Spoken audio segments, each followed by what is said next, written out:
Hey, Why is this guy carrying a fucking knife around?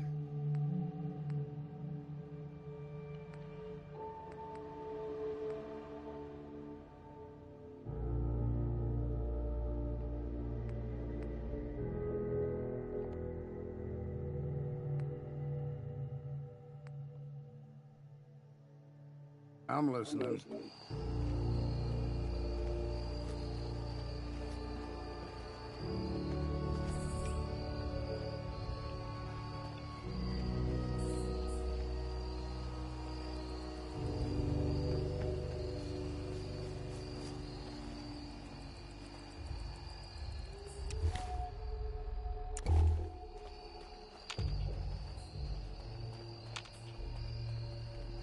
Just once, let me find a pair of socks that don't have holes in them. Me and you both.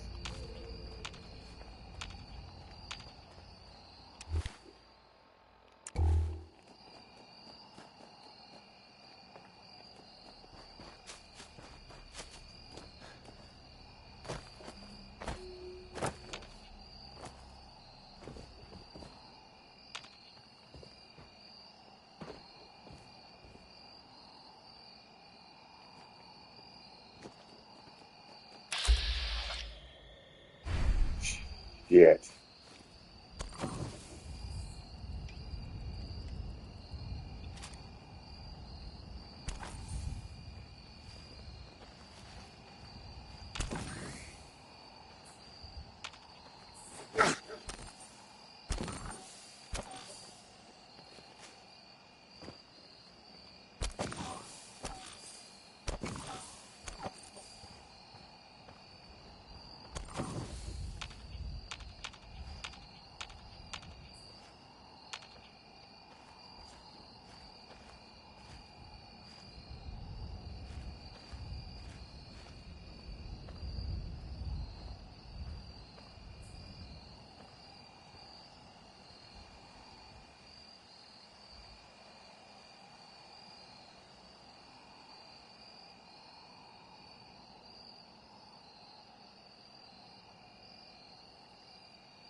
Yes.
That could come in handy.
There we go.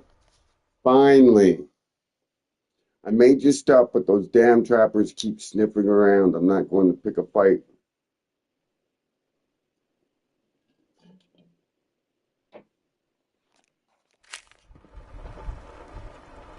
Can I have a... Hey. Make it quick, will you? Hey there. Was hoping to talk for a minute. What do you want to talk about? Look, I know I ain't the easiest man in Far Harbor to get along with. Yep, Social graces? me too. Well, that's never been my strong suit. Thing Me is, too. most folk in Far Harbor ain't worth a damn anyway. All Yep. of them cowering behind their wall, too scared to fight for their Yep. home. Can't like someone I can't even respect. That's right. Well, that brings me to you. No truer words. If you're trying to say that you respect me, then I'm glad you feel that way. I ain't going soft on you now. Don't be Yeah. thinking that. All I'm Exactly. saying is it's good to meet someone who can take care of themselves for a change. Yeah. I ain't been close to a lot of folks in my life. And there's even fewer I'd call a friend, but who knows? We stick together long enough, Captain. And it might just be that you're my next one.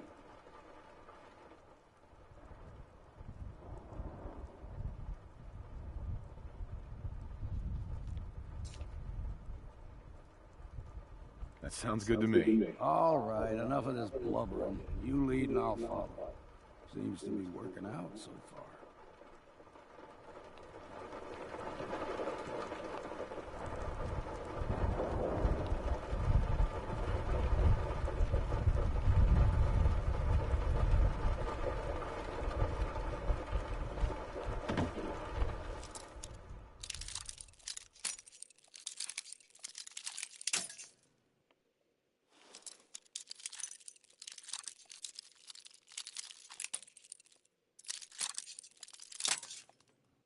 Ah. Sweet.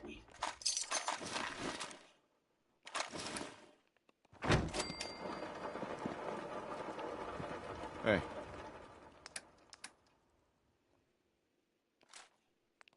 Somebody's got their tunes on, having a good time.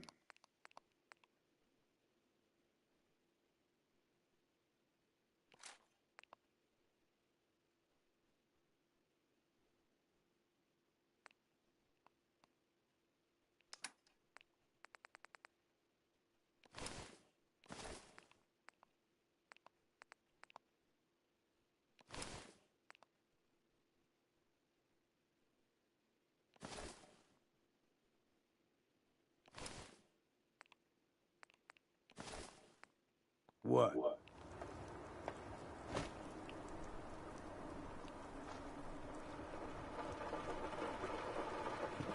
Okay.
House with a dog dish. Dog house.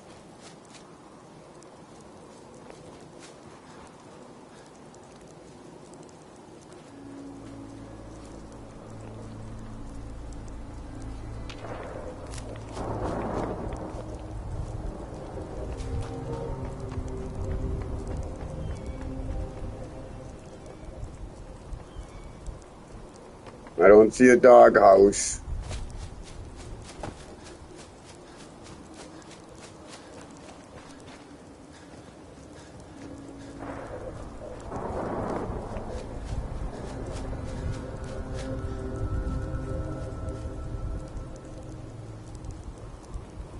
Okay, dog house.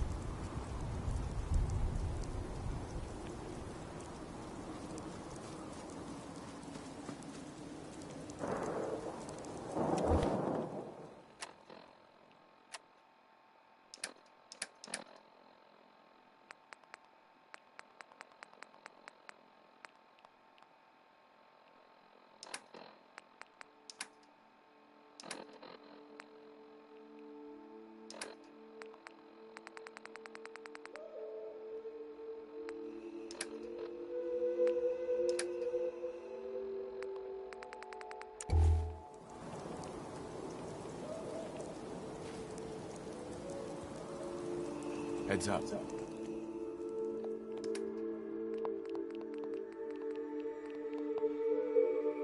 Hmm?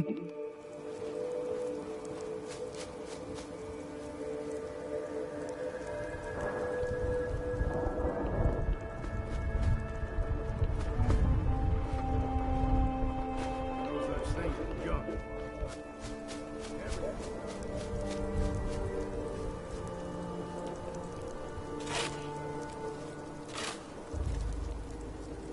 Okay, I got the shovel.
Heads up.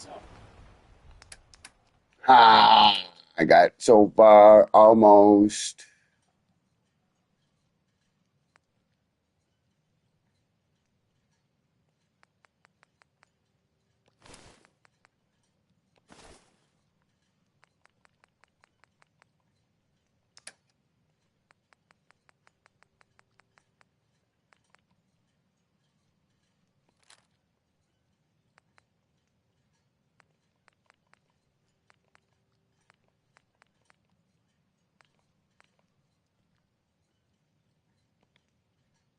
Go on.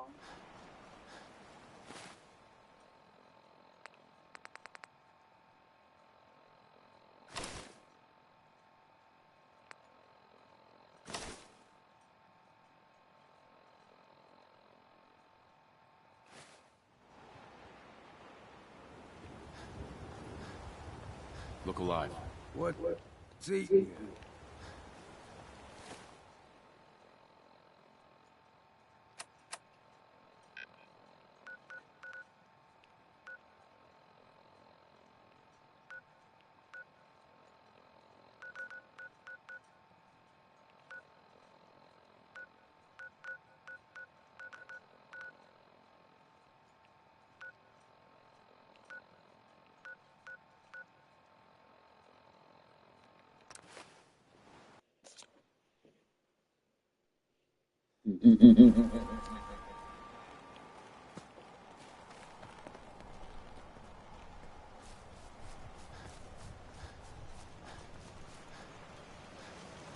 Fog's poison.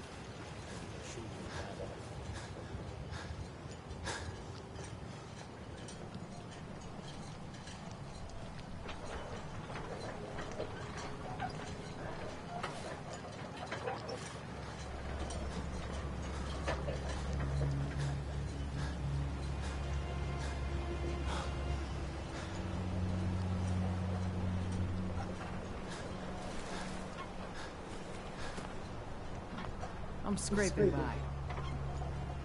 I'd like to trade some items.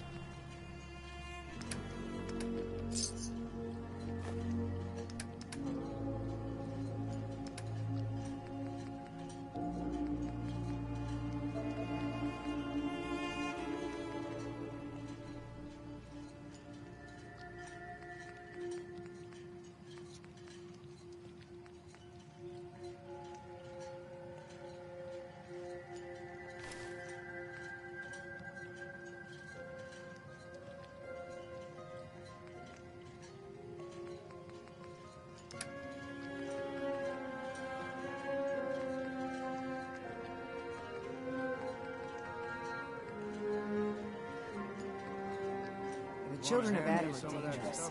Don't trust them.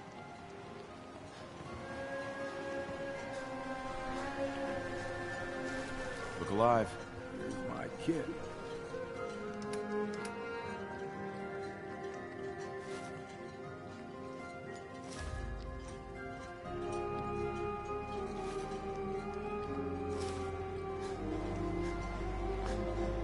I just want to trade a few things.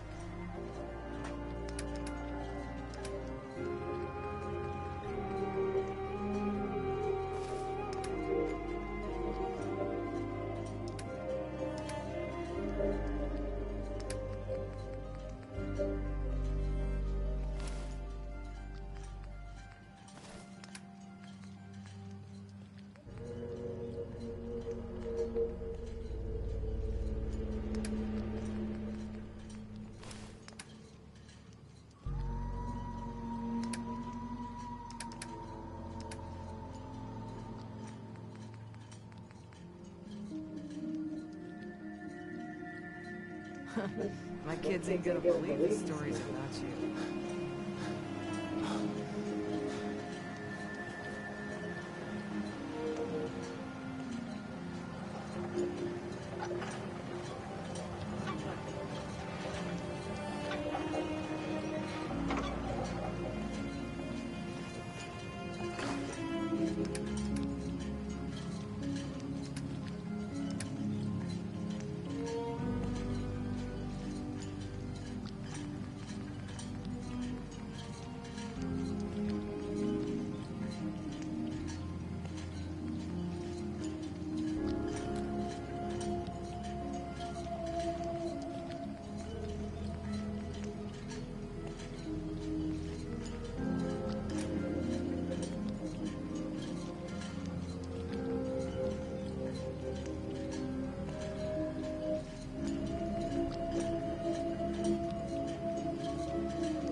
Go on.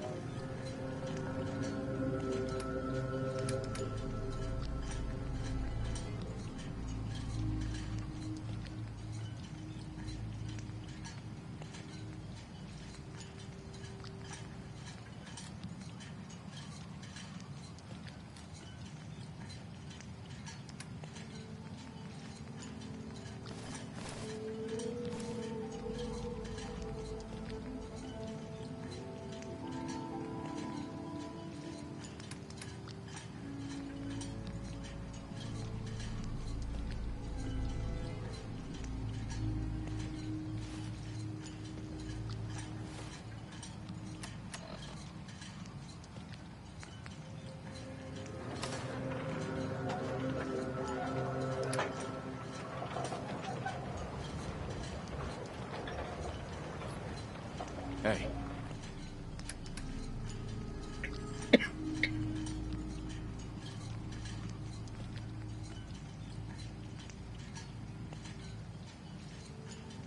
Mm. Yeah. hey.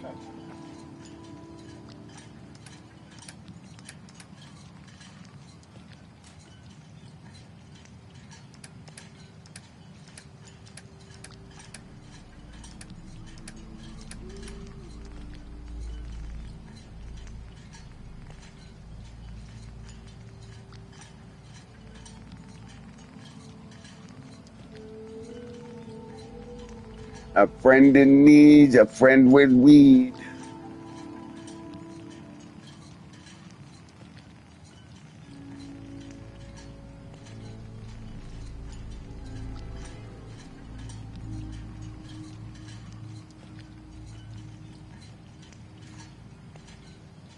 I'm listening. Hopefully Tuesday I find out fucking if my life has changed for the better.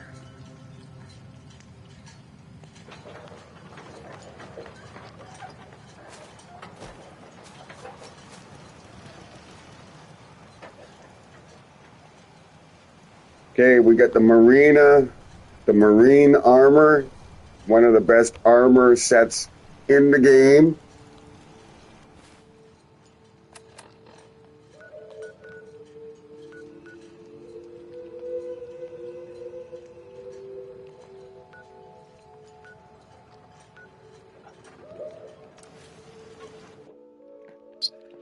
We get the best set of armor. Then we are good.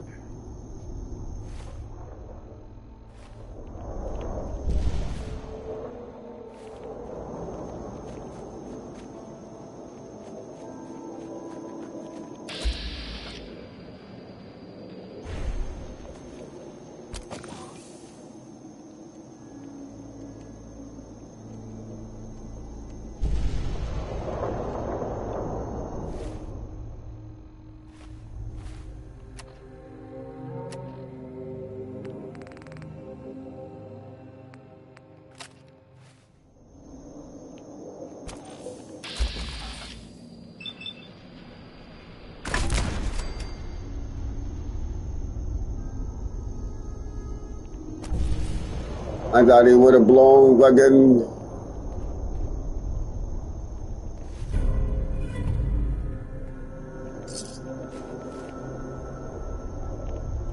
Okay, I was expecting him to not do that.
eyes open, something stuck.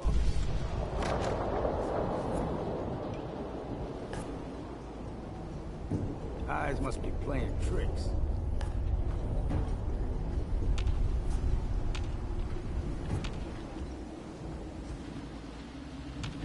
Where did it go? Get out of my way, old man.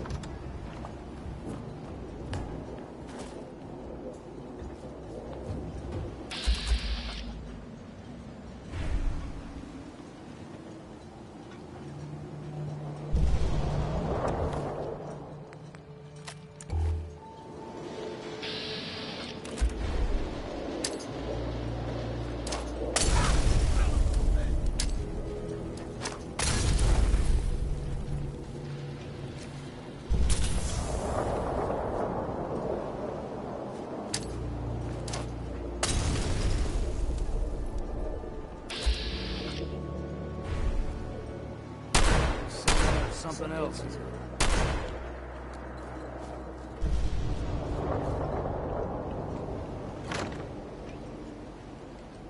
Need to lay off the bottle. Who am I kidding?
Company.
Hello. Okay, lunkheads. Listen up. These here are the chores for the month. Only making one of these, so pass it around. And no, I will not be changing my mind again. So stop asking for on. Look, you're in charge of fishing, cleaning fish, and cooking fish. Just about anything to do with fish. That's your job, okay?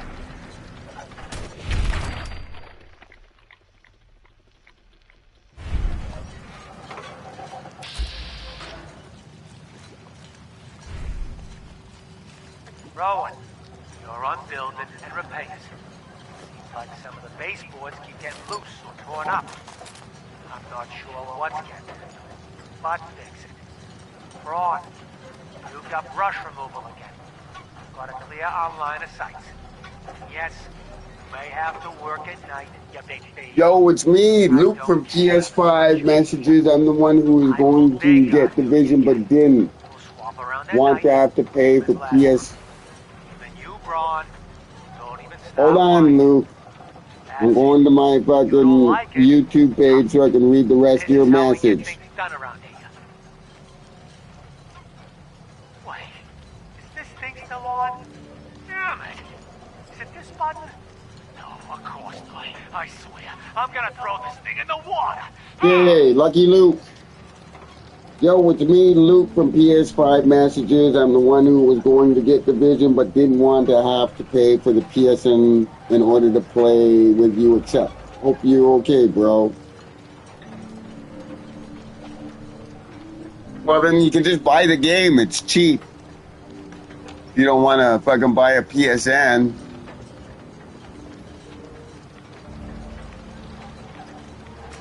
That's cool. I understand. All right, new announcement. So listen. Whoa, Luke, what are you doing in here? I'm making my next tape here. Boss, Braun's off in his bungle whimpering about something.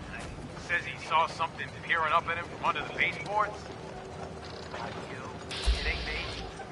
He's a grown man, for God's sake. He's too old to be jumping at the boogeyman.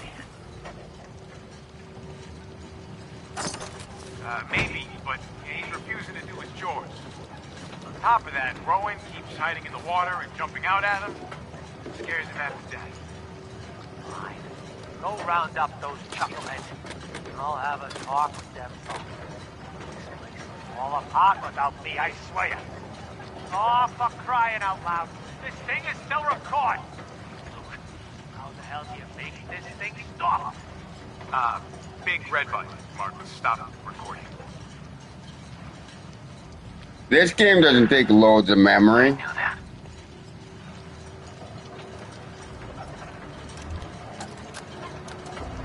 Hello? Luke, is this thing on? Yeah, boss. Hey, Rowan.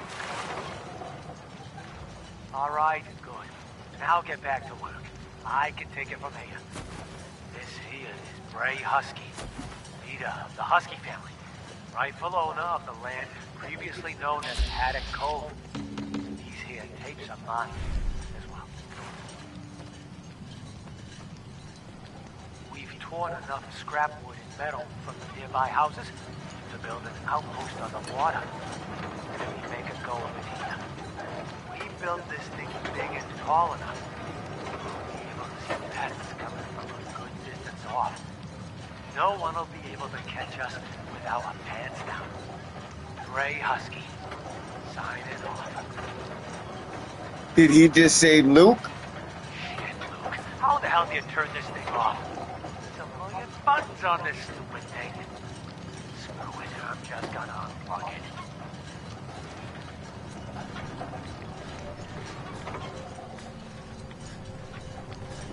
Heads up.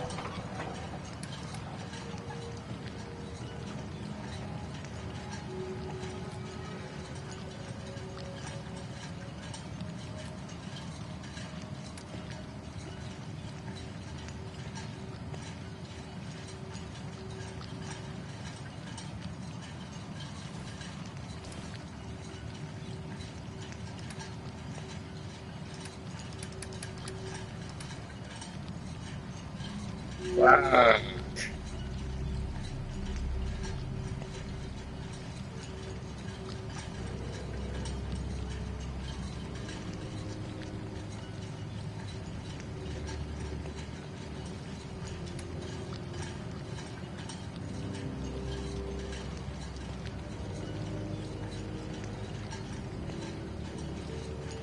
Wow, I got no fucking room to carry shit.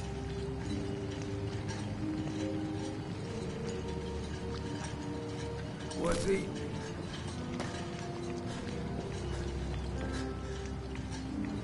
It was the guy in the cassette.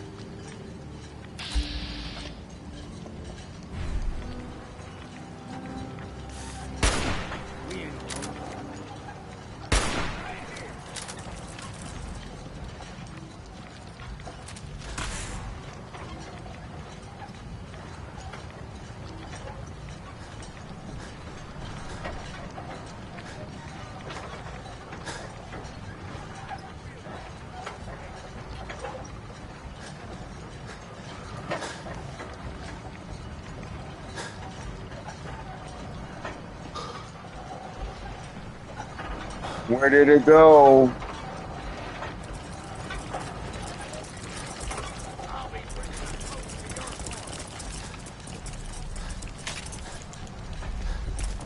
Oh shit.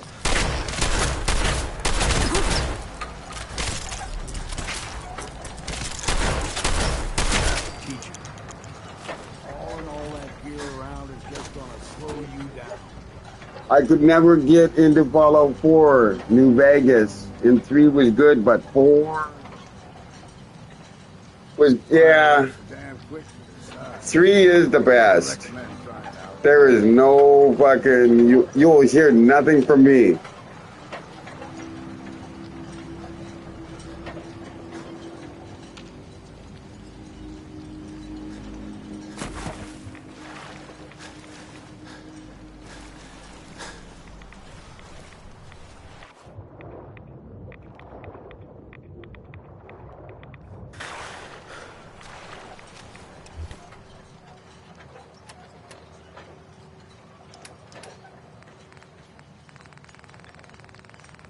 But on the grand scheme of things,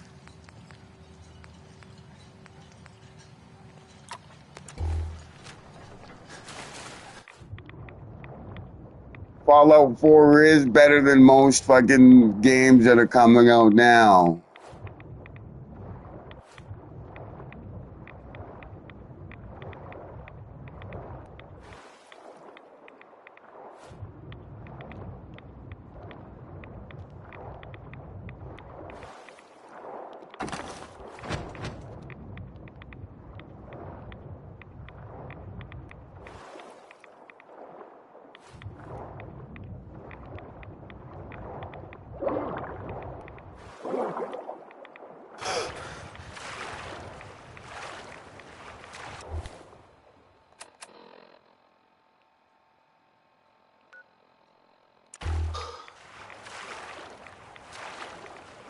Dishonored 1 and 2?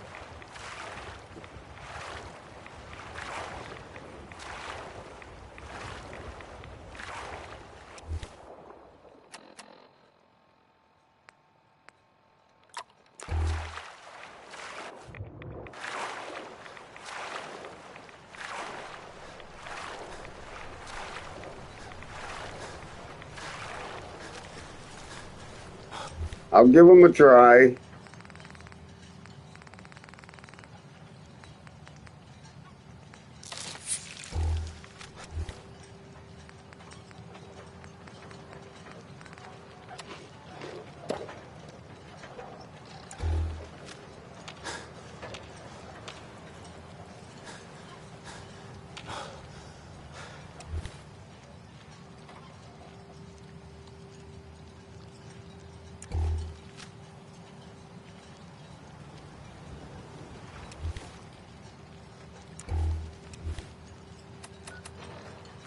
Okay, we did get more parts for the fucking...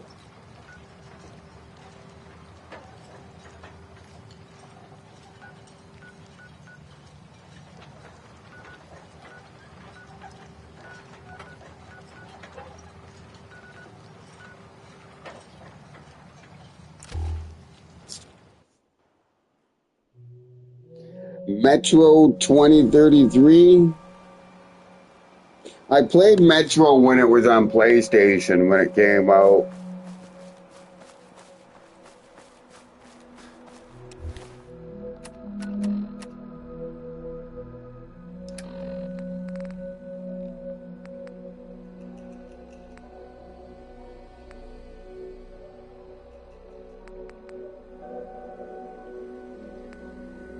Shit.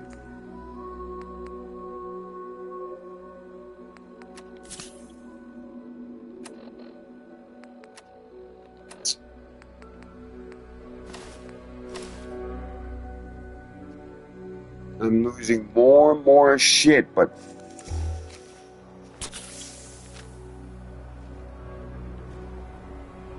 I'm getting the good armor.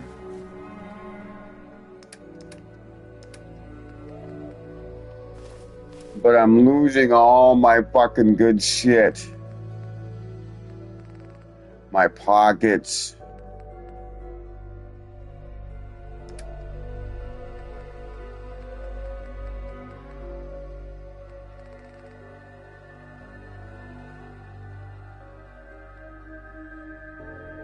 Thank you, Luke. I hope you come back.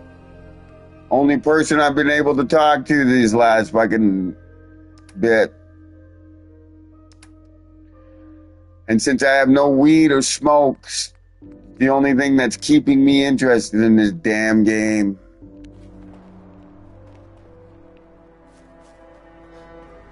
Heads up. Go on. Although I do got some moonshine.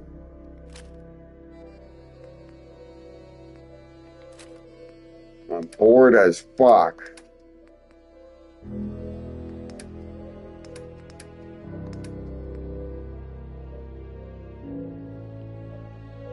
I'm gonna be on.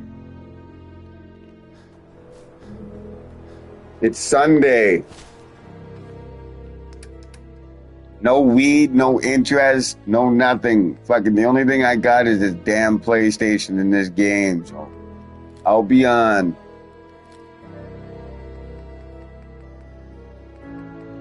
Got a sad life.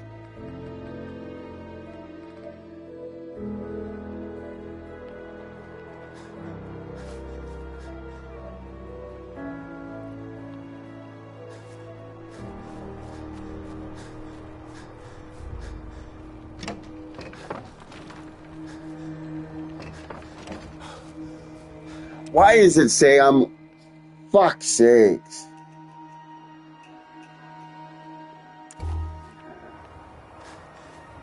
Look alive. Given or taken? And he can't carry that shit either. Fuck! Look alive. Have a look then.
Pork and beans!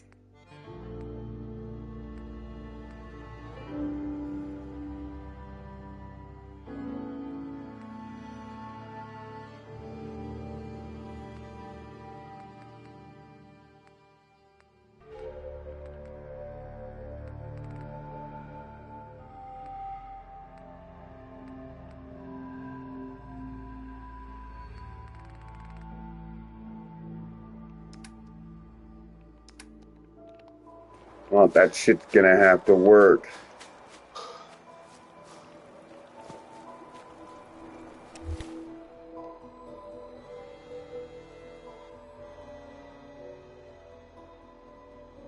I'm still fucking... God damn it.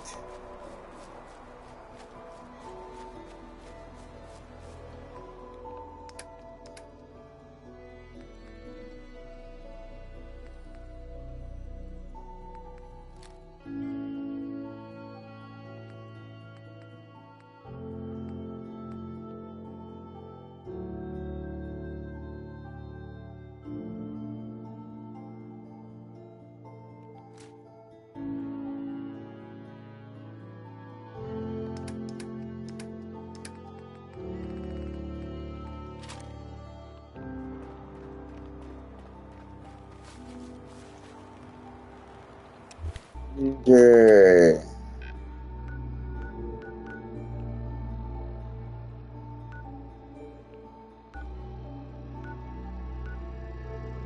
National Parks Visitor Center. We haven't been there yet.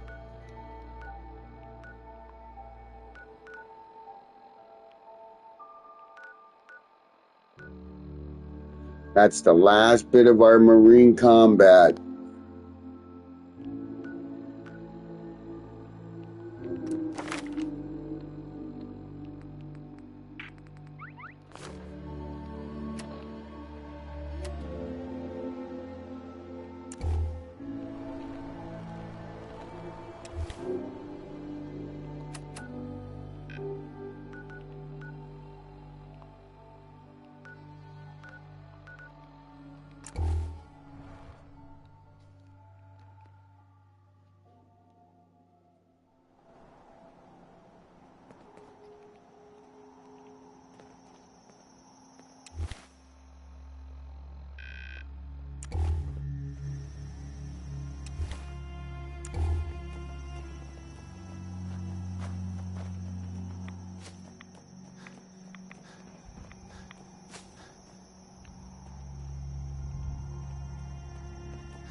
Go away!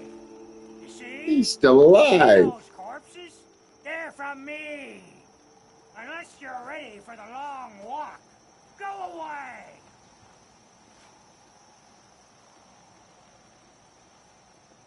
You killed them all? By yourself? What?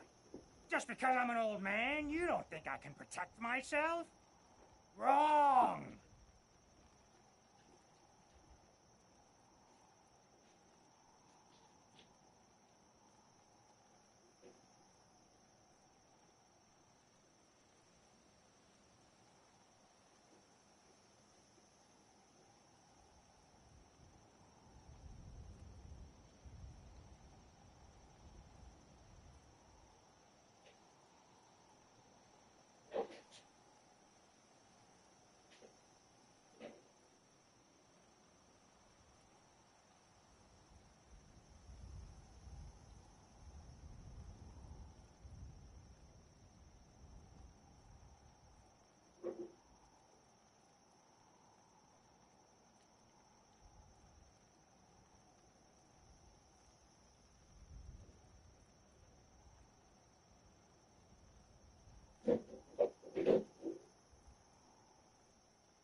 Yeah.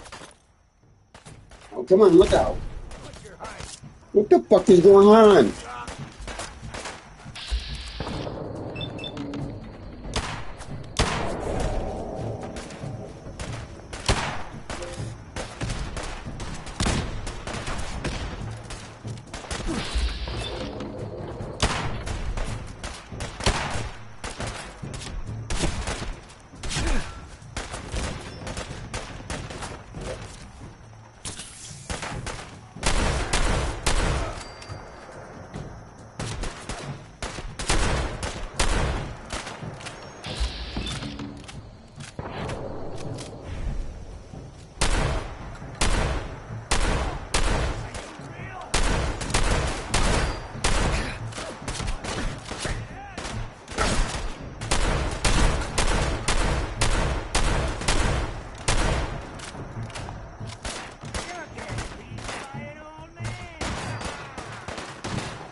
That thing's 3 times as old as I am.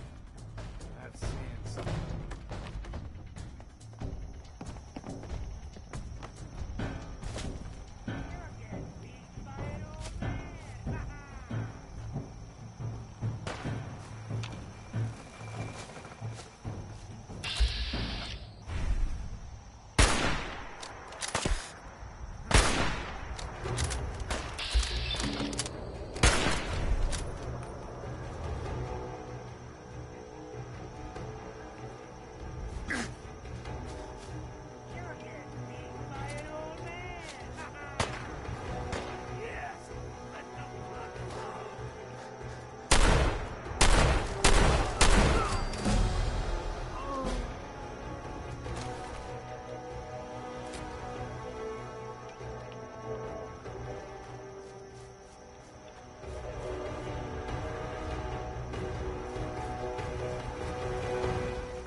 Seems to be growing well.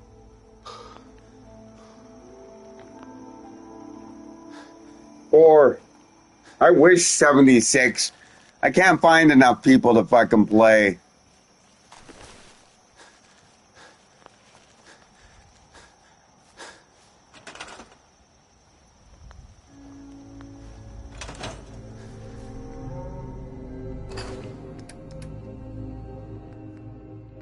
I would love to be able to find some people to fucking play fucking Fallout 76.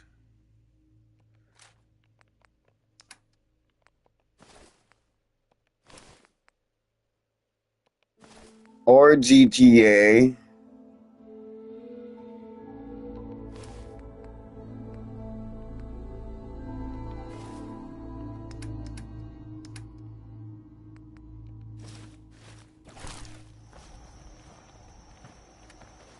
What?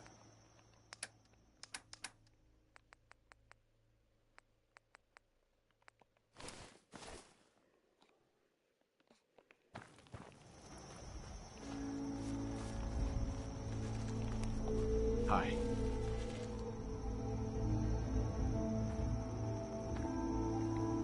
Not bad. Mitch was a good boy to send you. But still, time to go. Goodbye. Goodbye. Before you attract more of them. Mitch sent me to bring you home. Safely. Please, go to Far Harbor. This is my home. And what? You want me to huddle like a beggar in Far Harbor? I can't just leave.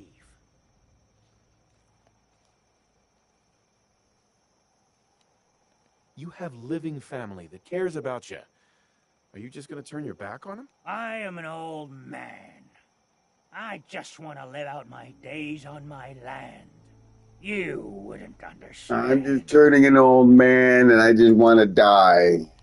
Take my last breath. Consider this a vacation. You'll come back This later. fighting's too When it's much safe. for me. You are so persistent. Fine. You happy? You've chased me from my home. Ah, I'll pack my things. Okay.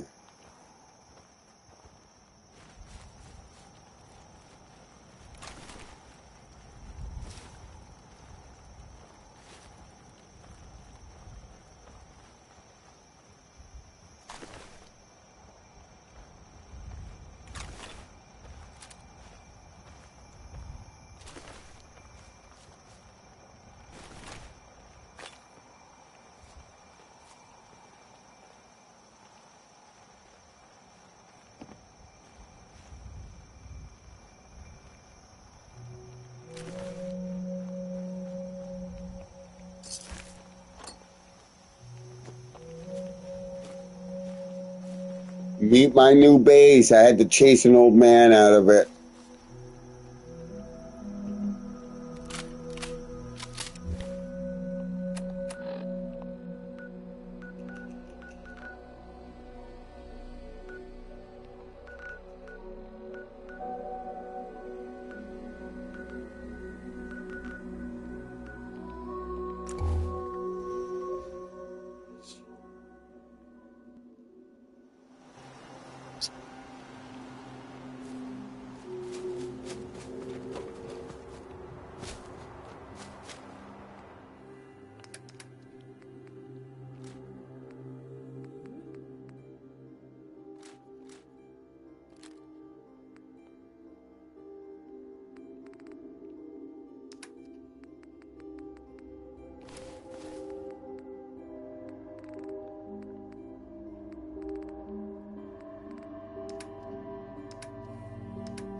Okay, I definitely need my armor.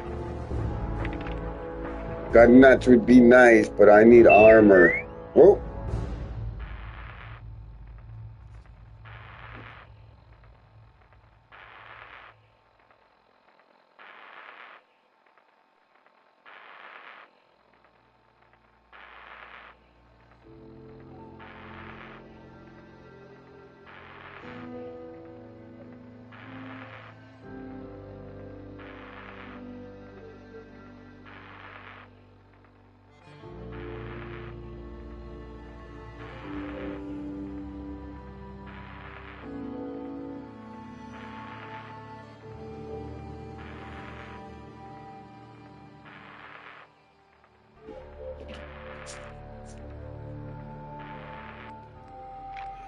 Okay, blacksmith. Forge and gain access to... I don't need melee weapons right now.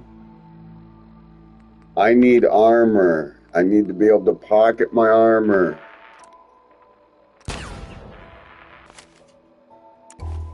Like, hard.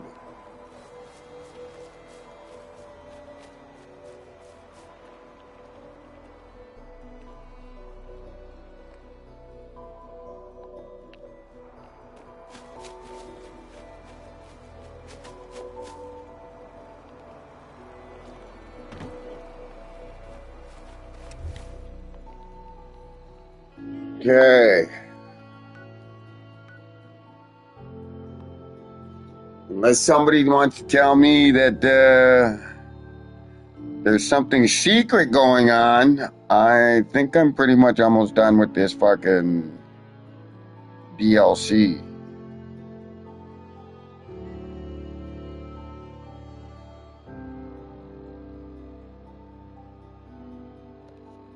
It does do, doesn't it, fucking Mike, eh? It's still an enjoyable game. I have to fucking admit to that. You know?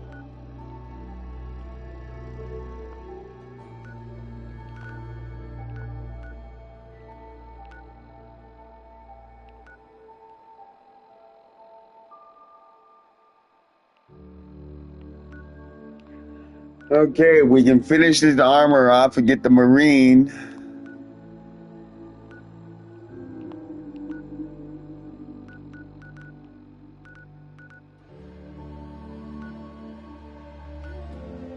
Looks like a lot of shits at this fucking Vin. There's a couple of missions that fucking start at this Vin.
Show you.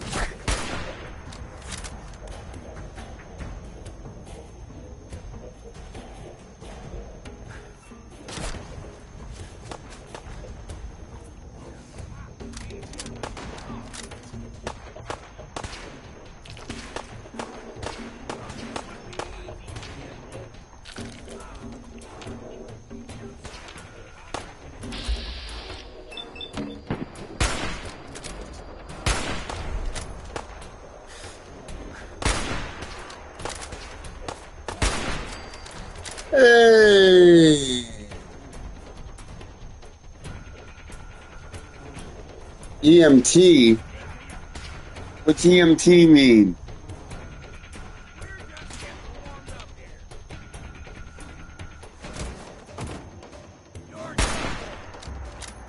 Land!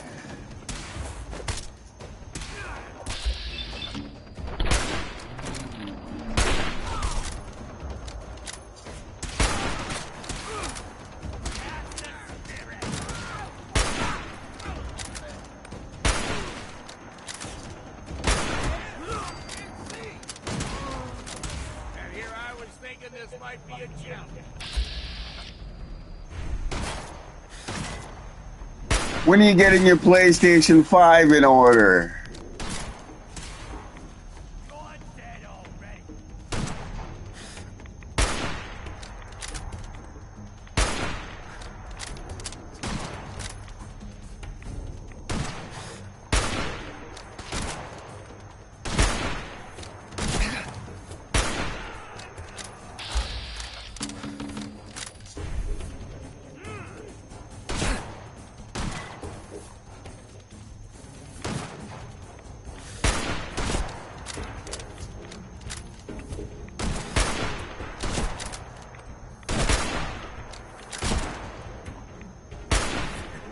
Where?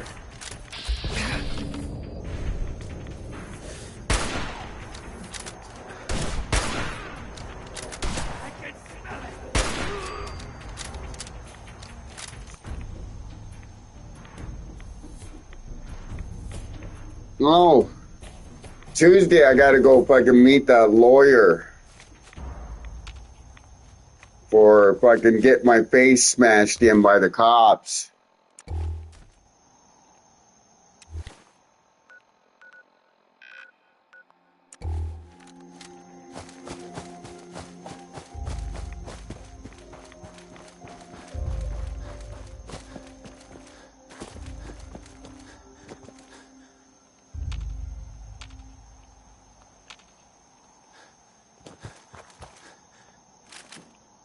Worst comes to worst, I can always just buy a joint, break it up, find a smoke.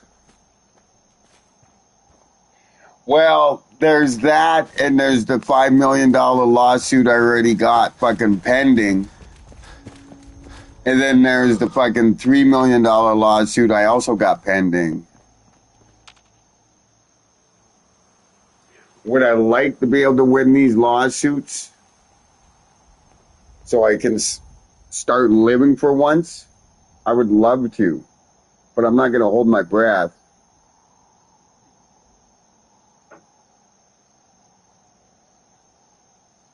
If you go live on the walk, I'll show you a store you can grab. You want to come pick me up, fucking Glenn? I'll go live. My phone's recharging right now.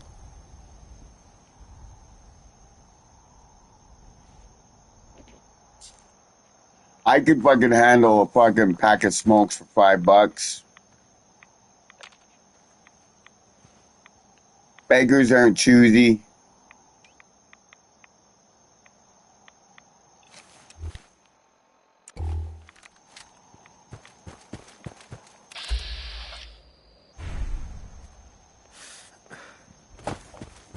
Fuck, it's a super mutant.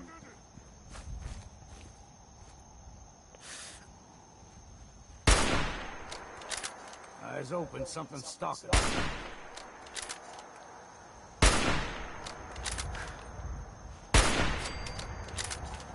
One down. I say beggars can't be choosy. Would I love to have a joint? Yes.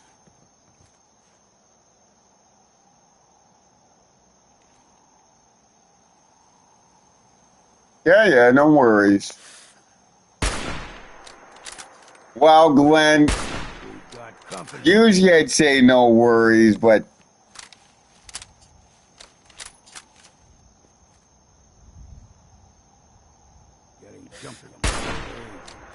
you got different fucking shoes for different days. Yeah, it is on. The new season started fucking 4 weeks ago.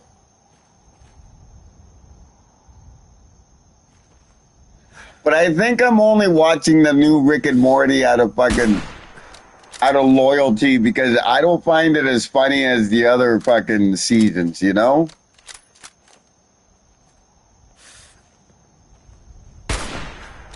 But I understand the creator of Rick and Morty turned into some fucking, like every Hollywood that gets, like everybody that gets some success and some money into their head.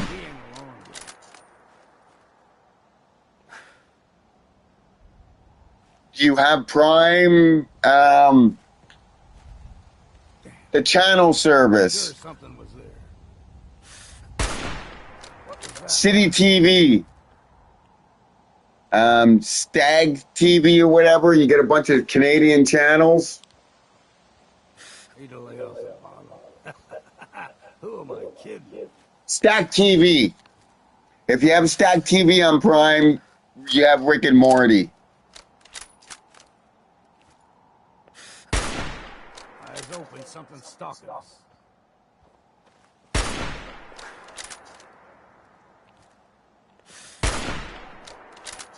Eyes must be playing. We've got company.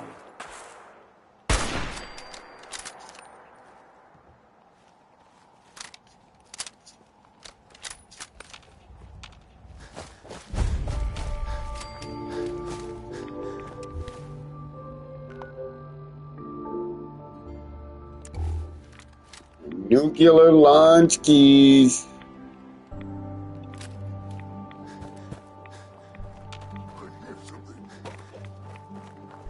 Gotta come out sooner or later. No blood to spill today. Huh? What's that? Knocked up at nothing. Who's there? Your doom! On there?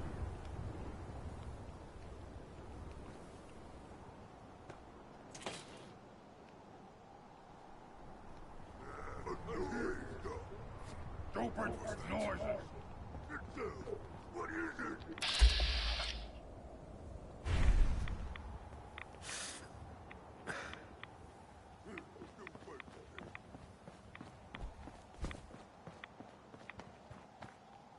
Hello?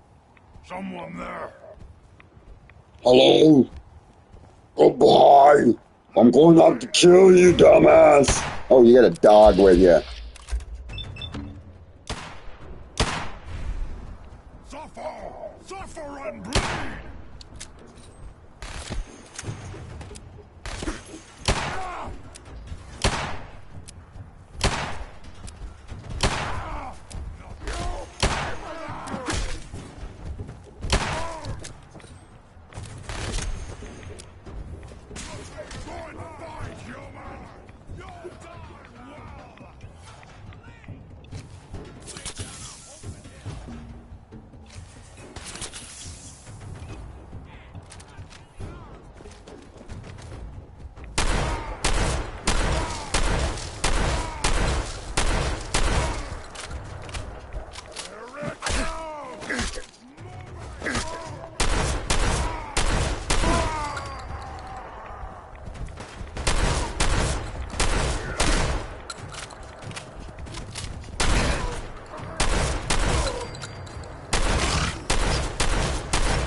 Oh, I just did kill it.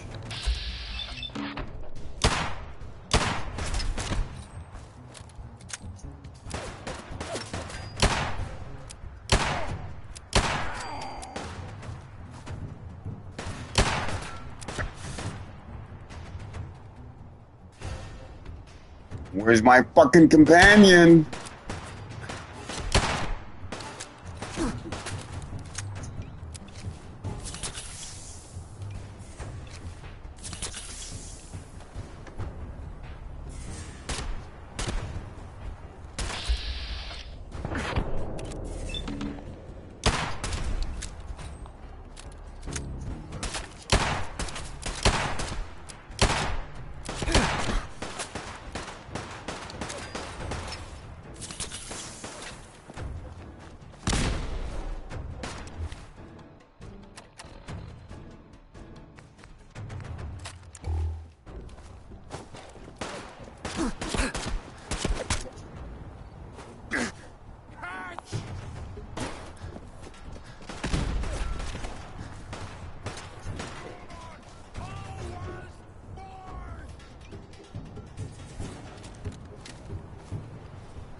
I don't even know where I'm running back to.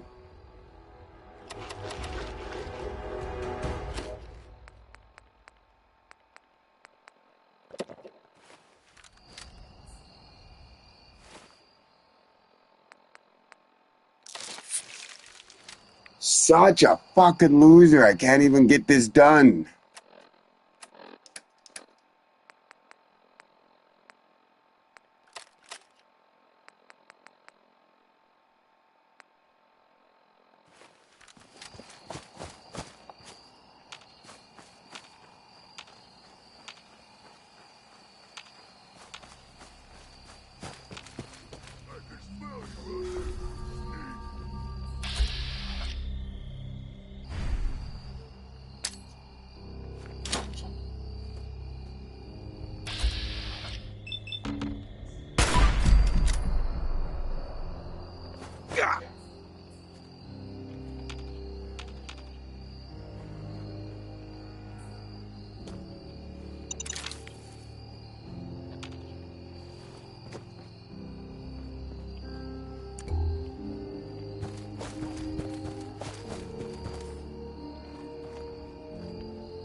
There he is.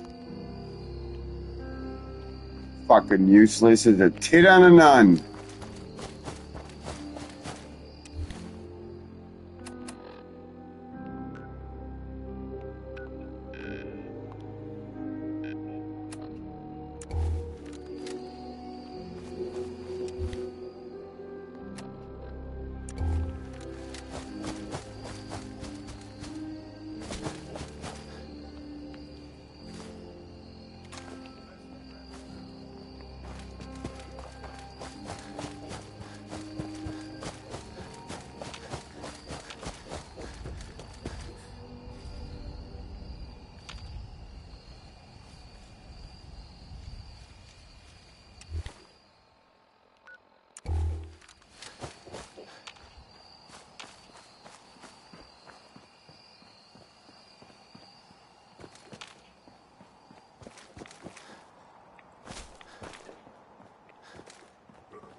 I smell your fear, human!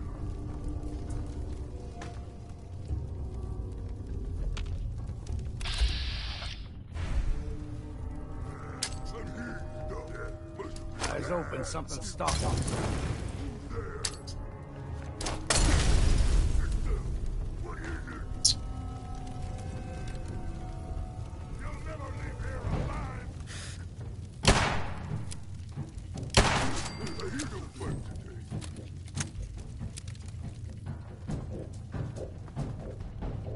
Stupid noises. A noise. What was that?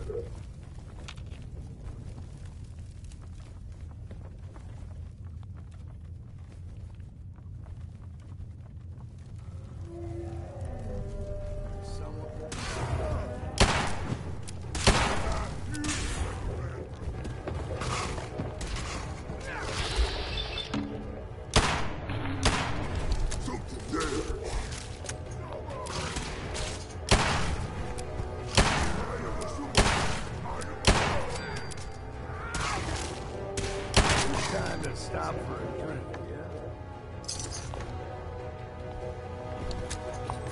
We've got company.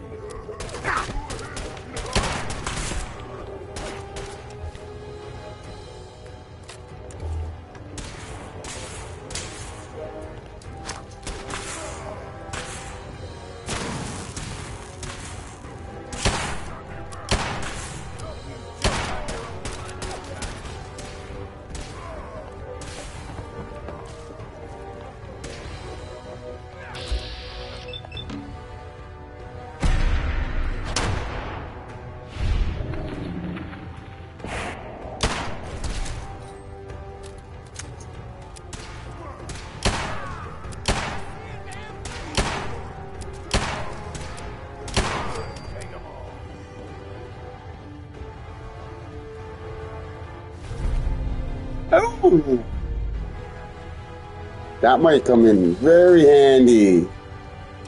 But if I do remember correctly, it uses a lot of fucking Sims.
I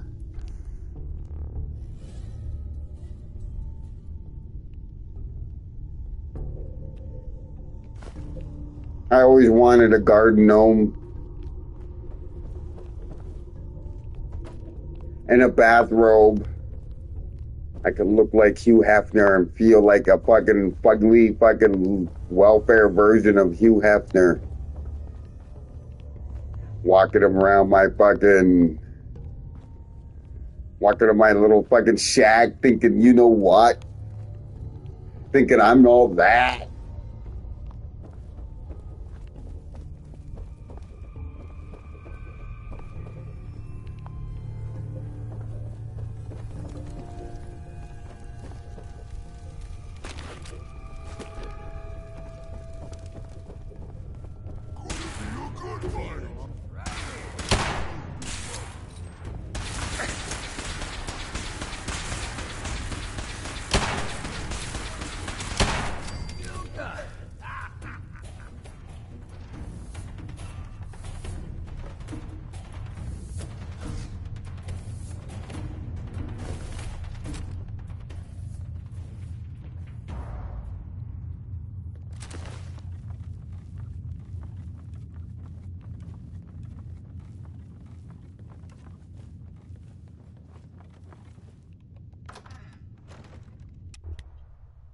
Shit.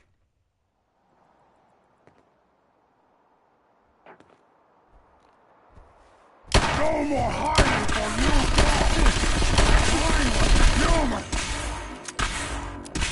Count the ammo and see what's left. That was fucking close.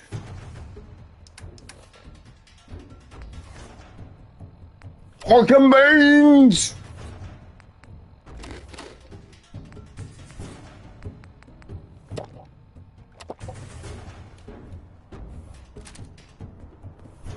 Better us get it than someone else.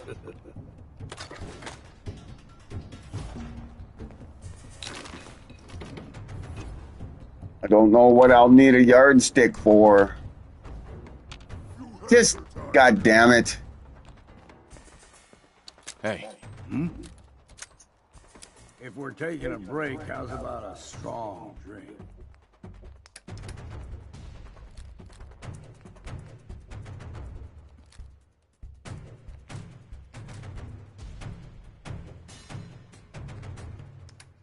This motherfucker wants a drink like I want a fucking joint. So, let's give somebody something fucking... At least give one of us fucking something fucking to make us happy.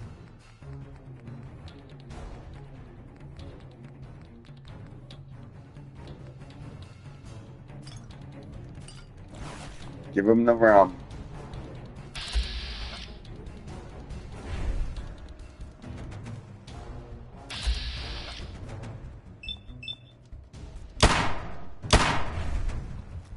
You humans, so stupid, so weak!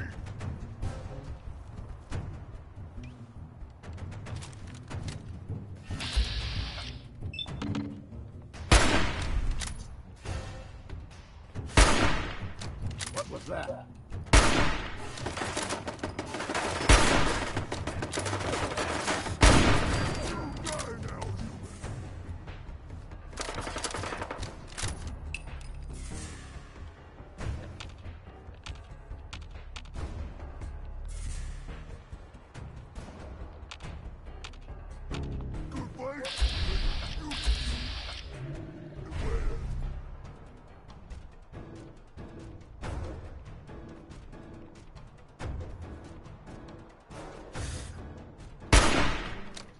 We got company.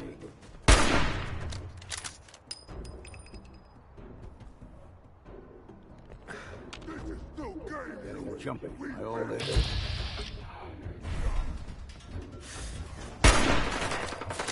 Someone or something else here.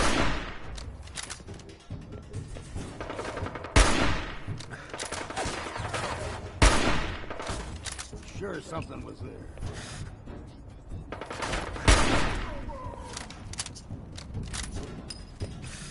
It's open, something stopped us.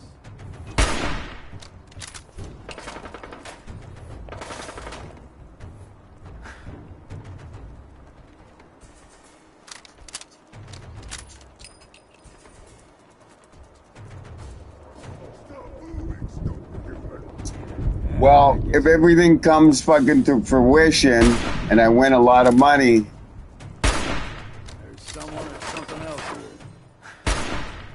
here. you know we're gonna party like it's 1986.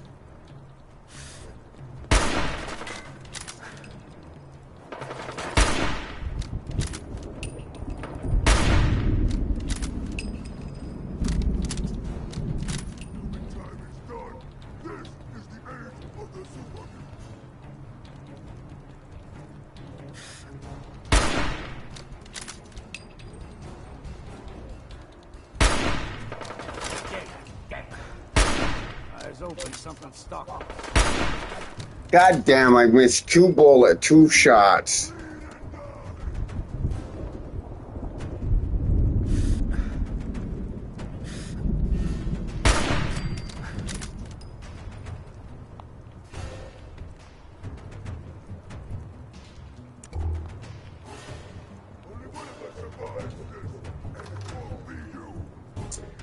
I'm just hoping this Glenn.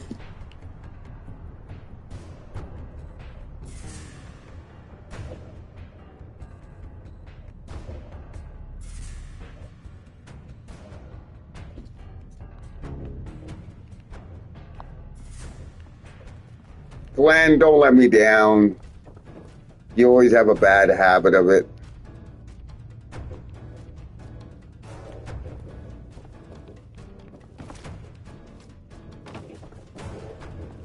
Go, Glenn. Go, Glenn. Oh, what the fuck is this weird shit? Oh, that's two women, isn't it?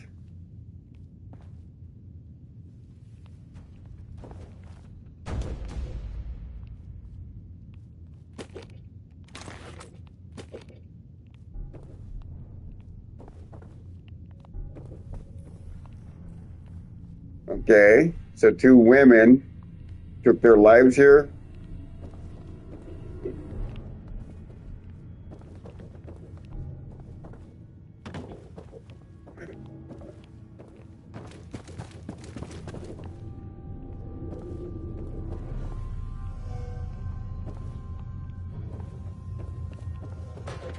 They committed suicide. Okay, where's this fucking key? Locate the nuclear launch key.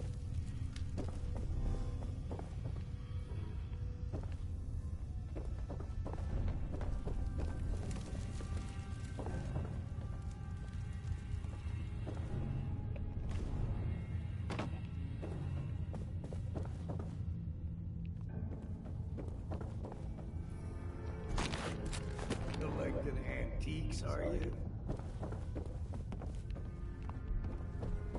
Okay, there has to be a fucking basement.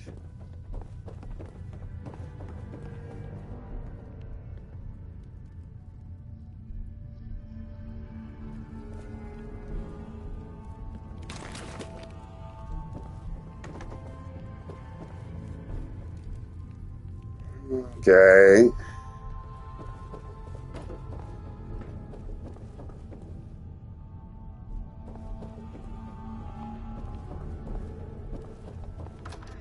There has to be another fucking building out here I'm missing.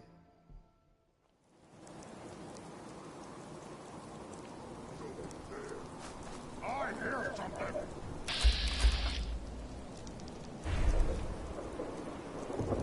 What's going to die?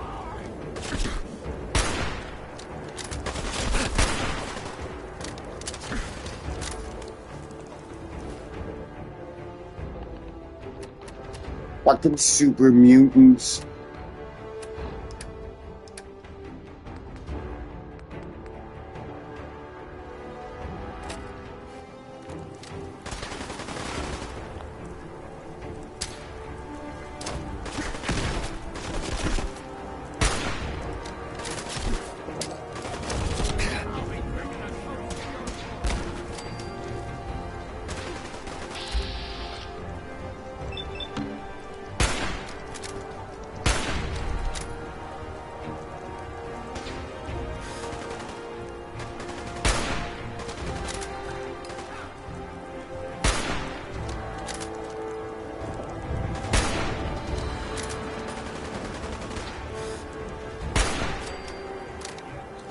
Okay.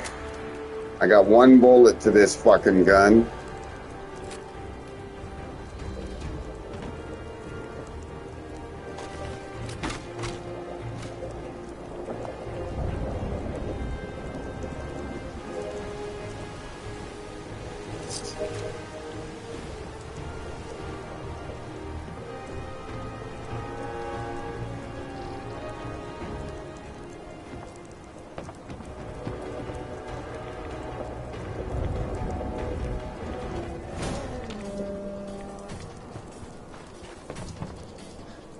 Got company.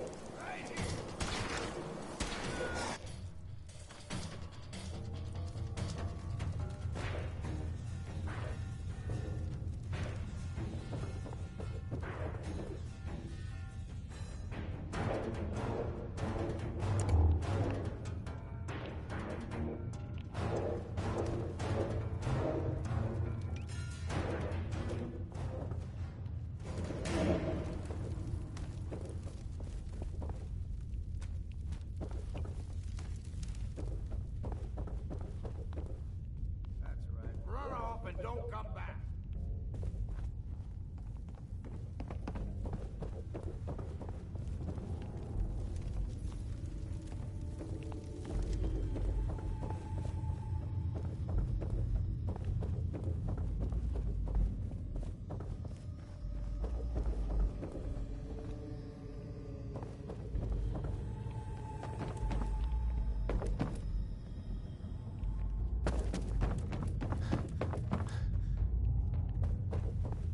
I've been down here.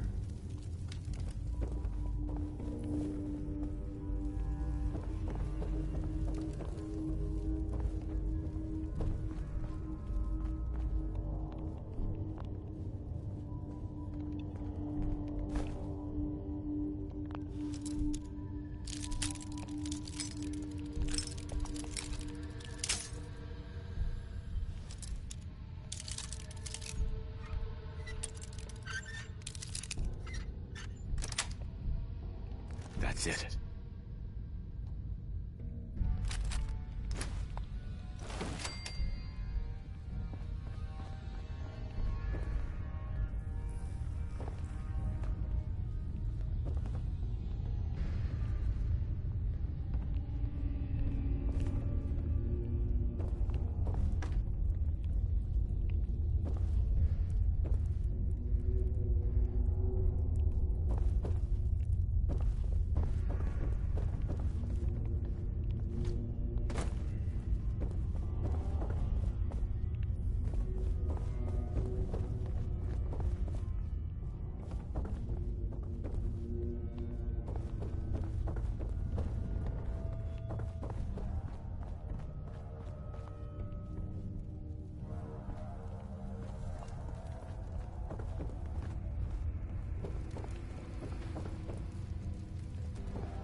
What the fuck?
Fuck, I can't figure this fucking thing out.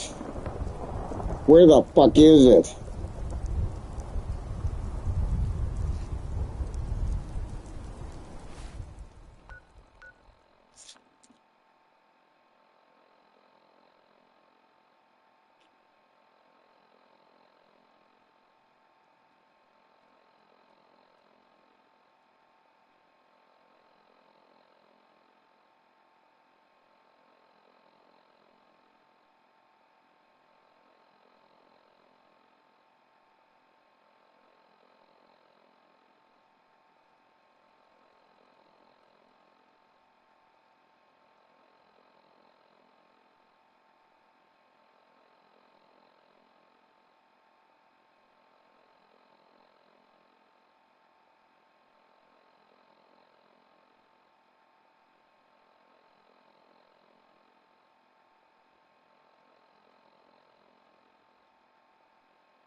Just tell me where the fuck it is.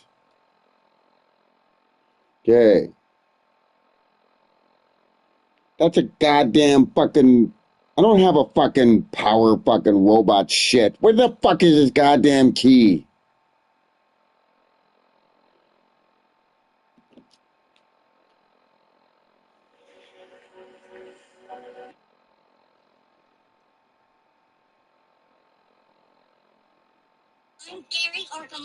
Oh, goddamn fucking commercials.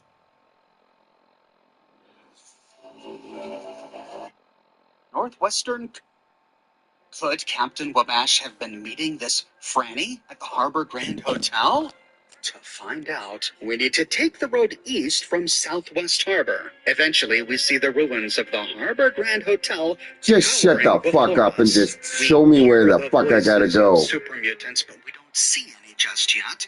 We arrived at the site of the hotel. We find a pathway in the middle of the wall, leading to a central courtyard. In this alleyway, we find a number of vending machines and an ecotronic, but nothing much of interest. And inside the courtyard, we find ruined cars, a valet kiosk, and some super Oh, God!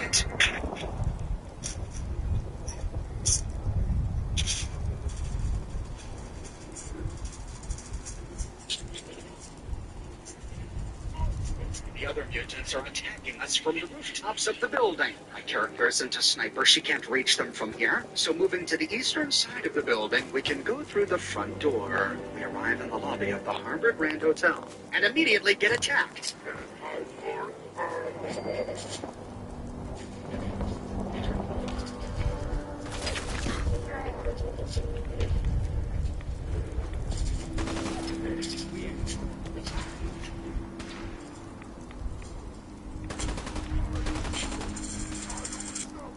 We see that the super mutants had piled up a bunch of blood bags. We can loot a couple of these. Turning around, we can loot some suitcases. Oh, for fuck's sakes! That leads out to the courtyard alleyway that we pass through upon entry.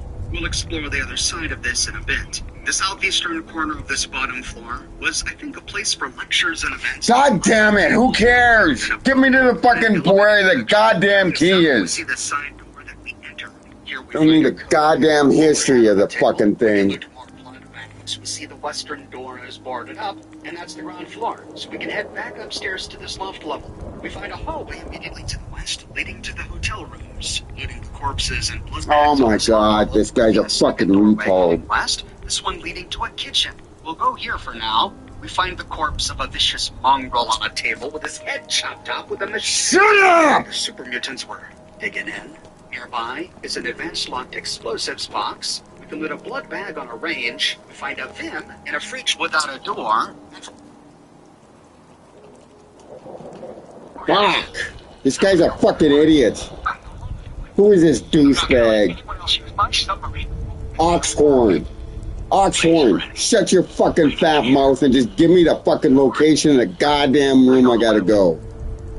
On another chest of drawers, some minor I don't need a goddamn description of every goddamn thing. Door and a bookcase, we find a keypad.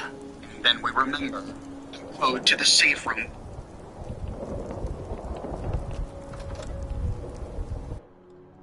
Every floor he goes, go look at this, go look at that.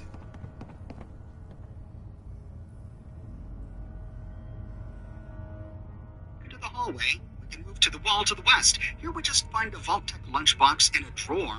No other.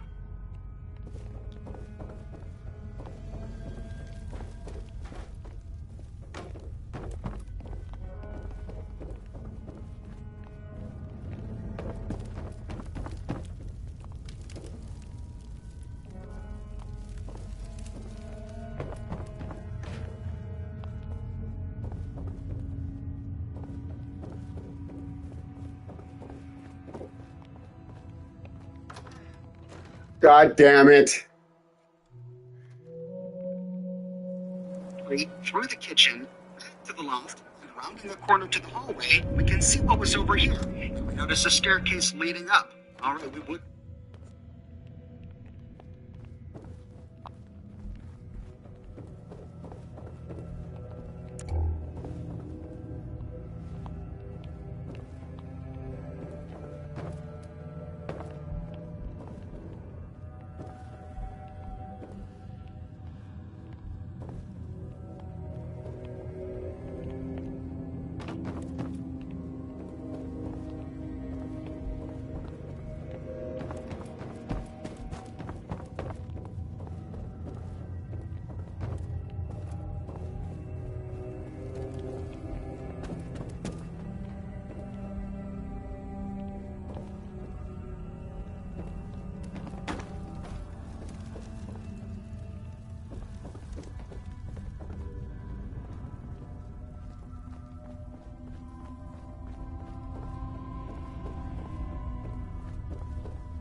God damn.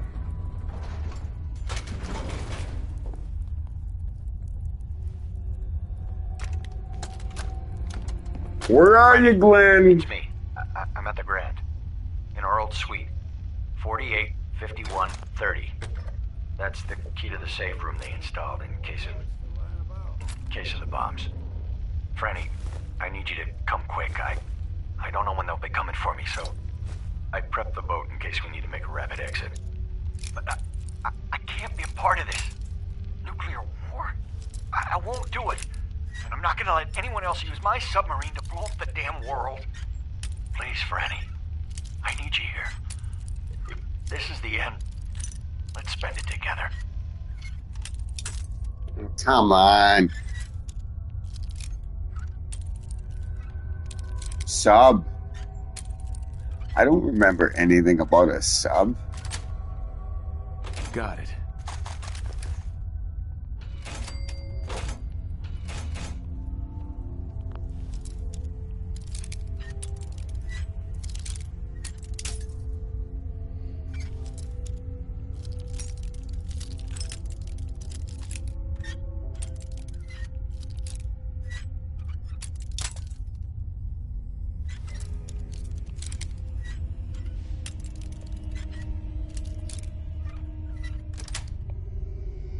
Nice.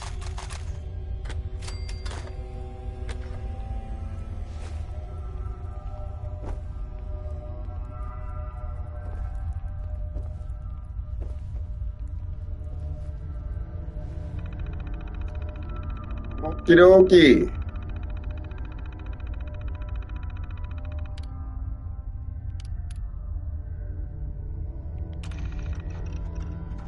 Hey! Hands where I can see them. Now, where is the key? Franny, put the gun down. What exactly do you think you're going to accomplish? My job. You're going to give me that key, and I'm going to get paid. Hey, the world's over. Are you really... Ah! Ah! Ah! Scream all you want, Arnie. Everyone's been evacuated. It's just you and me. Now focus. Where is the key? Rot in hell! Ah! We can do this all day, Arnie. Fine. The hell's it matter? It's on the boat. Fringe Cove docks. Combinations 44, 6, 75, 12. Now, was that so hard? So long, Captain. Now where the hell's the release to this... Sorry, Franny. You're stuck with me. Oh. Oh.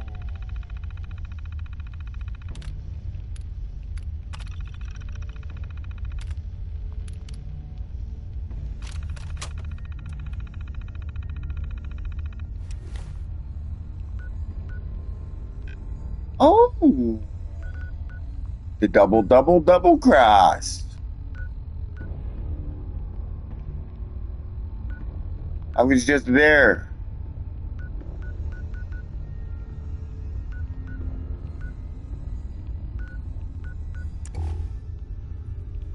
Okay, finally got that shit done.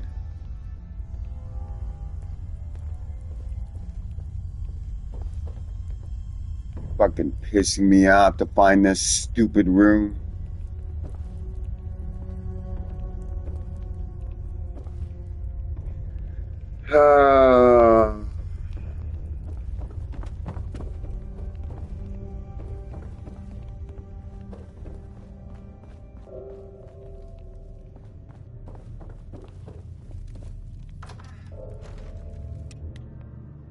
Come on, Glenn. Don't let me down, buddy. Well, we'll find out if we're buddies.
There's some power armor in there.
So I got the full set of the Marine armor.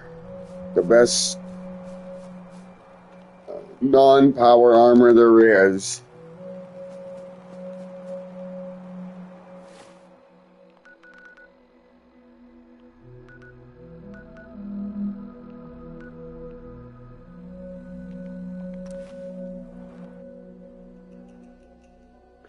Come on, Glenn, where are you?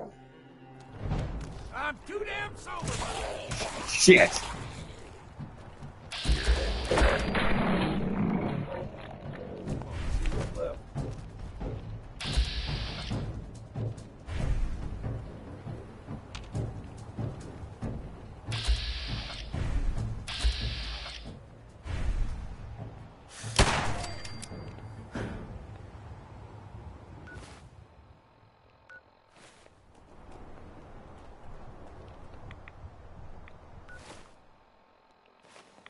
Follow the road.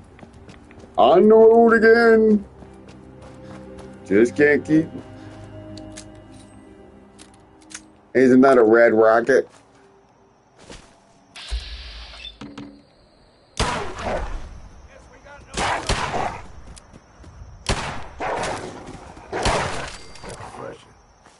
Stupid dog.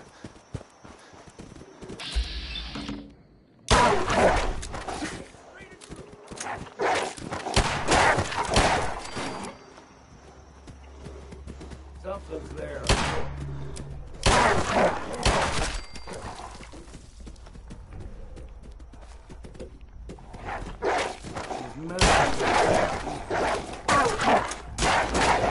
What's next? Mac and cheese.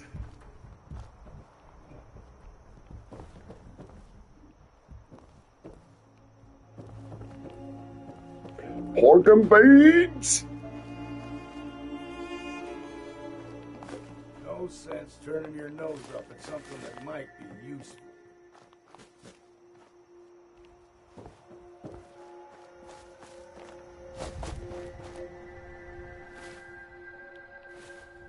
Yeah, let's get back on the road.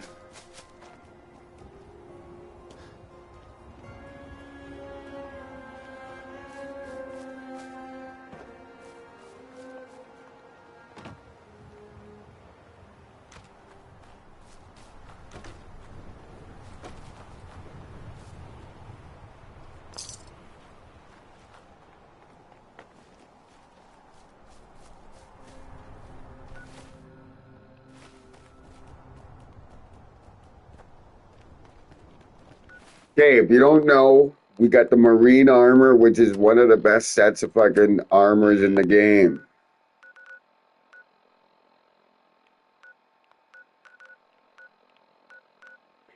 Okay, we're going to run down here and do this. So that means all this section will be done. And then we're going to jump down here. Get the launch key. Then I guess we'll fuck around with these fucking children of the fucking atom before fucking we find out fucking if we nuke the fucking island.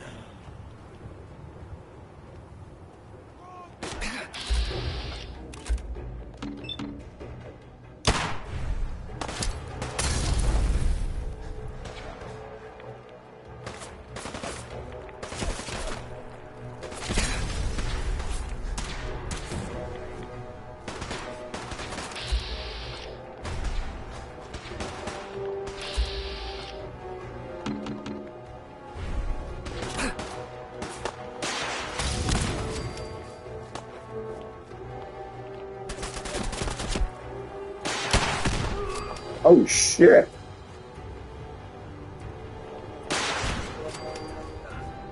He is not fucking around. It's about time this fucker started doing something.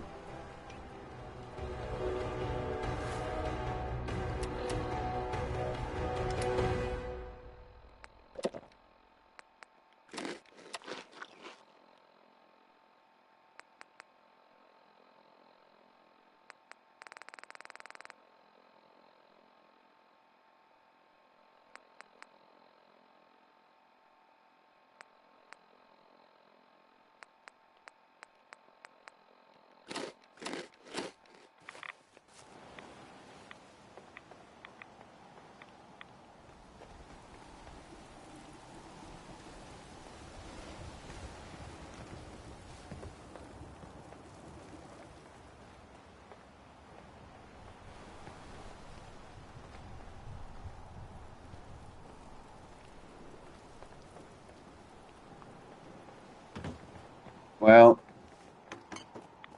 that was a waste of time. Bullets.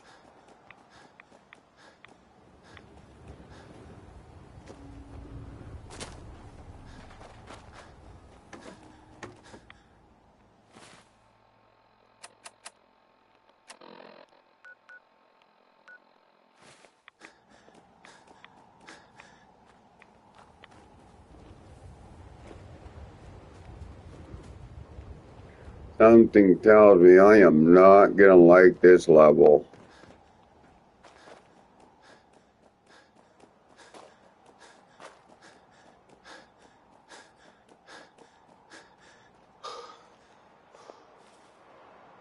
I haven't run into many of those snooper things or whatever the fuck they are.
Fuck it, I gotta take a piss.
Oh, I fucked up.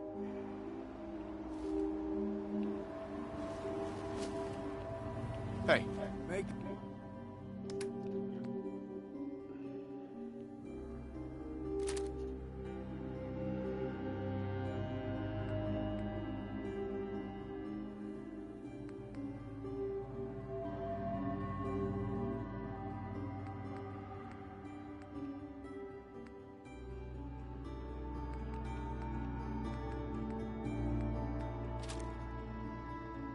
it quick, will ya?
door's open, something's stalking us.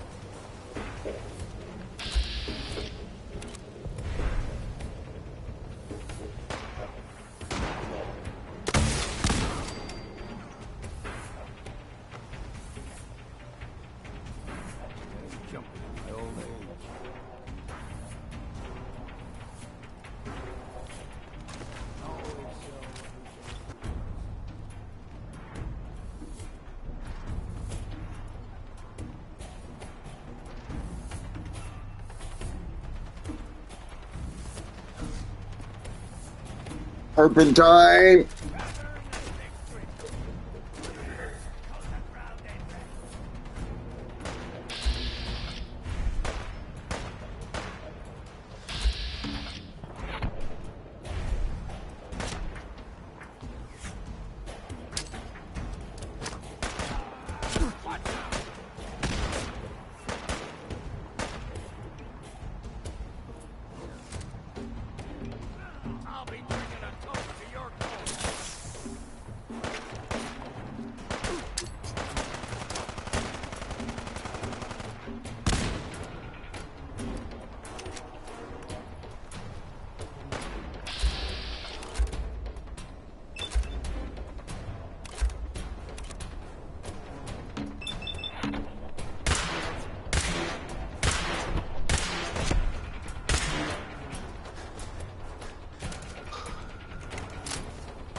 Fuck's sake.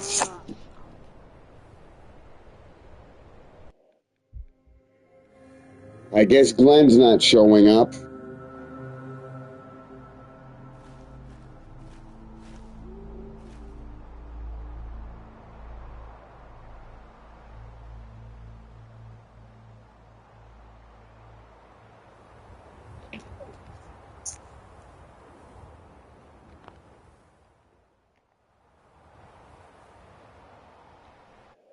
Should have just fucking guessed it.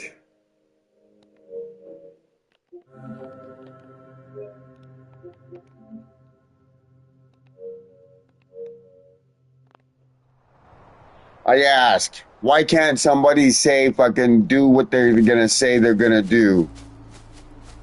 Oh, I'm gonna show up. Hey.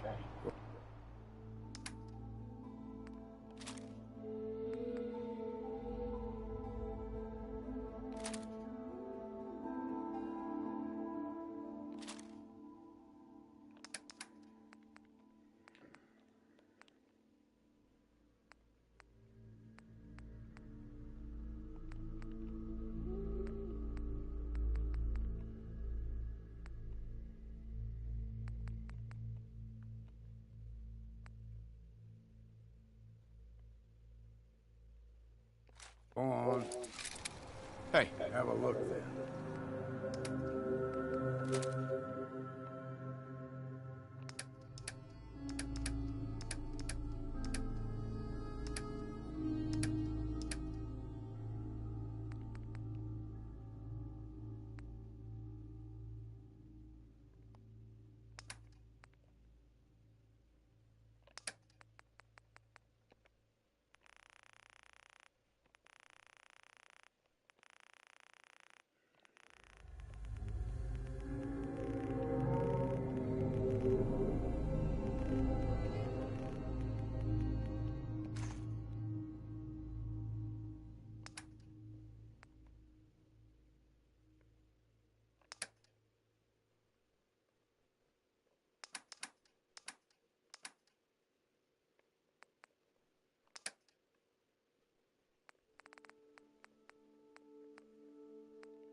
Come on.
Come on.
I'm waiting to get to your message. I didn't read your message. I'm getting there.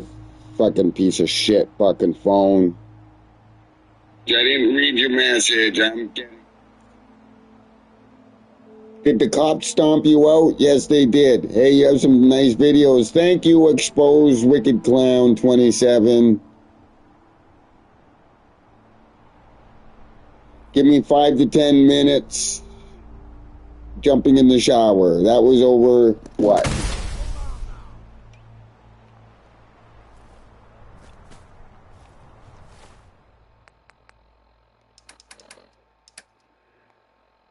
Five, 10 minutes ago was that time ago.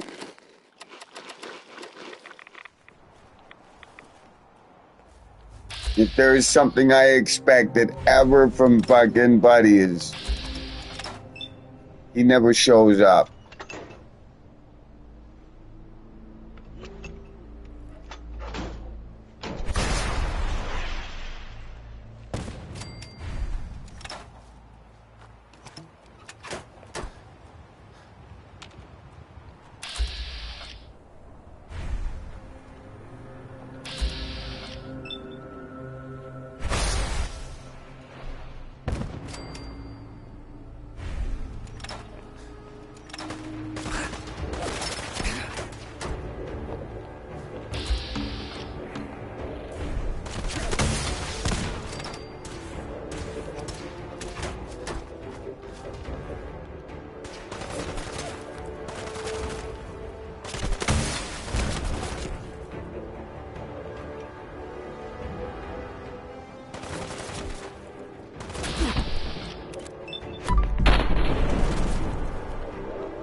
I have no problems admitting that the cops fucking kicked my ass. But I also have no fucking problems admitting that I'm gonna sue them and they're gonna pay for it.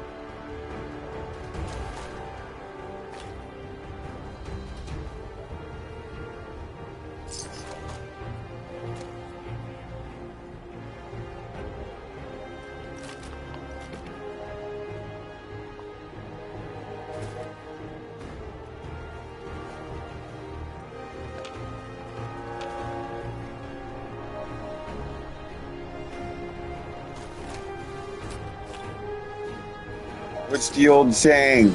He who last laugh, last fucking last.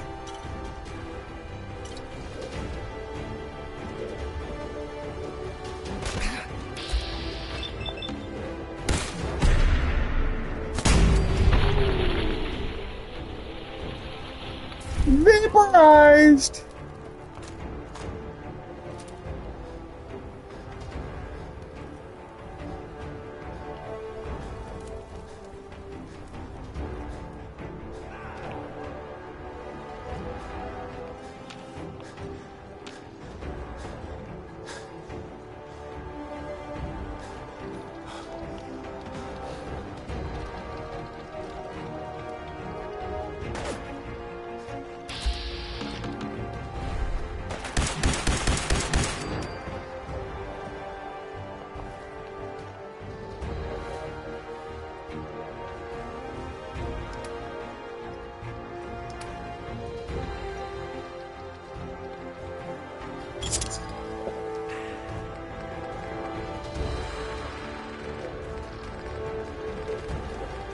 What I'd like to know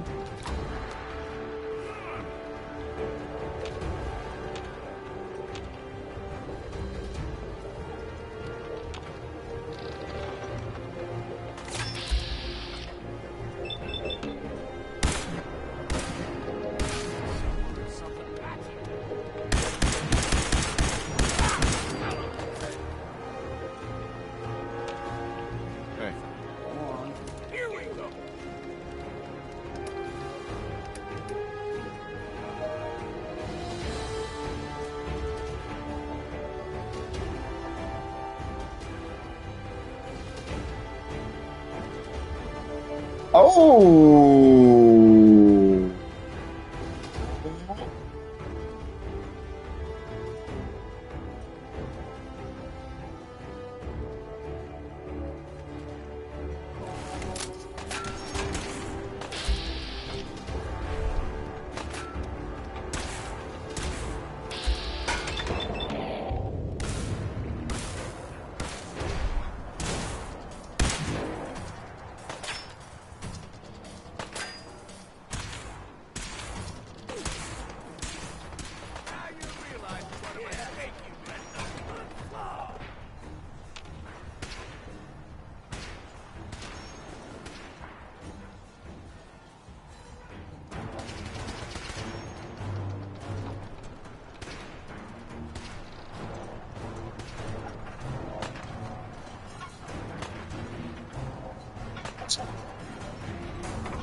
I hear you, Exposed.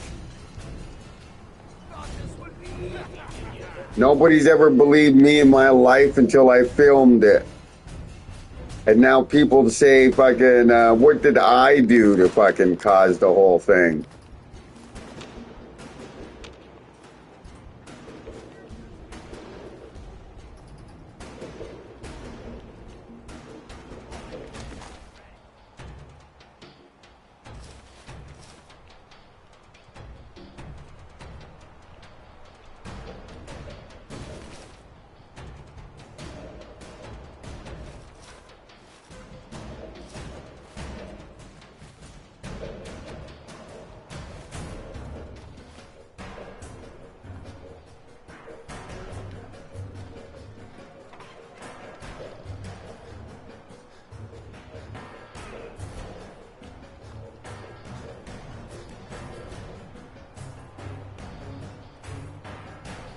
I got roughed up in the Northwest. Actually, I do have 2 witnesses, and they somehow decided not to testify.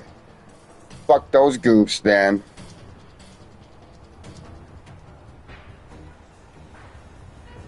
How did you walk away with charges and a broken face?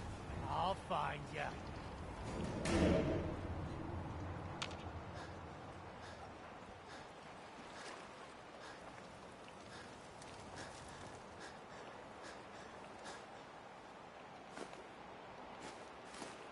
Most likely because I have a fucking rather large lawsuit against the fucking police.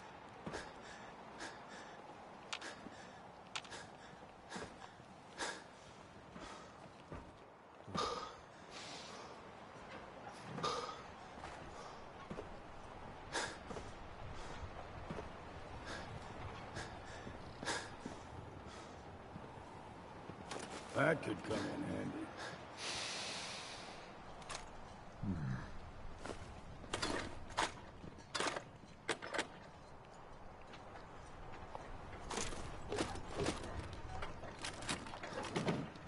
Okay, am I missing something here? Why am I here? Lucky. Next time. Oh, I think I only had to fucking clear the fucking... I thought I was looking for nuclear strike codes.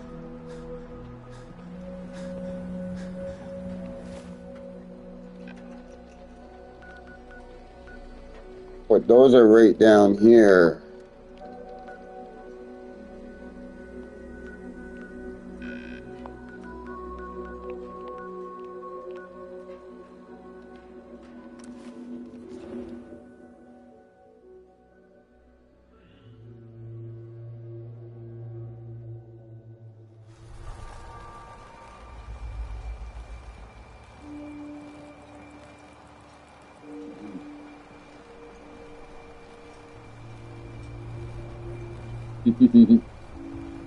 The little ball.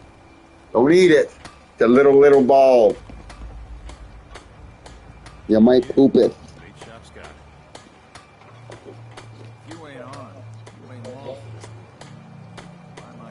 How do I walk away? Are you already suing the police force? Yeah, I already have a $5 million lawsuit against them.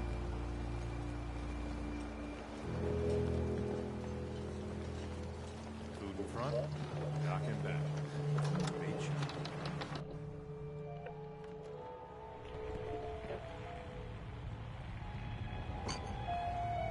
My boy! He actually did it. Did what? Chase me from my home? We should dump him in the harbor. You're really not grateful? You get to see your boy again. Ah, it is good to see family again. I wish I had family to see. Here. Friends. People to associate and hang out with. Lost for words. Hush now. Only family and friends I got are on video games. Sad. Yes, I am doing well. Goodbye.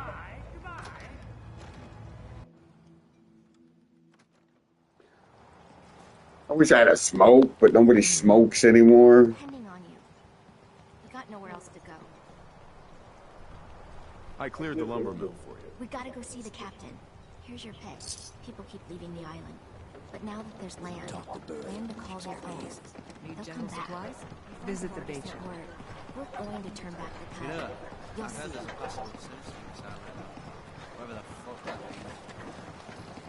The fog's poison on account of the children of Adam. Think the fall of Hard bad during the times. day. Nighttime.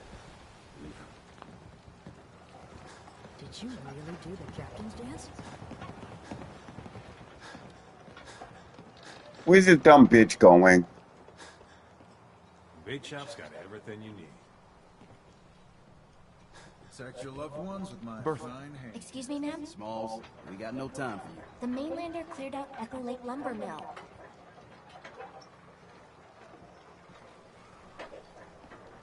The mill's safe. For now, at least. So we gotta act fast. We gotta get off the docks, Captain. If you give us some of those Acadian fog condensers, My friends are ready to homestead the lumber mill. Surviving is about more than taming fog. We gotta stay together, Bertha. But we're no good here. Harbormen need their own land. Something to protect and hold. I was wrong about you. What? Not you. You. Bertha knows this island better than you, Avery. We give folks some condensers, materials, and a chance to build defenses. And we'll survive, all right? And thrive.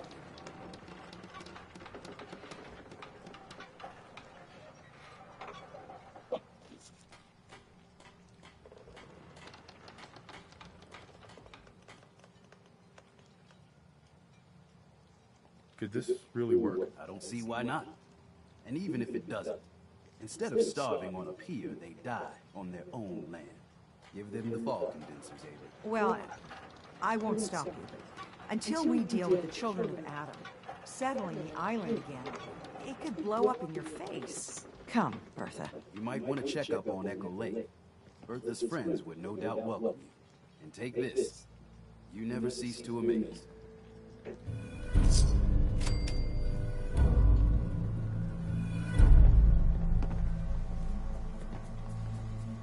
Avery.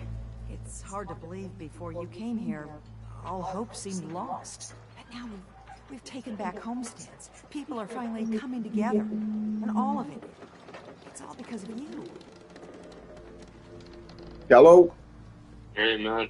What's up? How's it going, man? It could be better if I had a smoke, but can't fucking complain.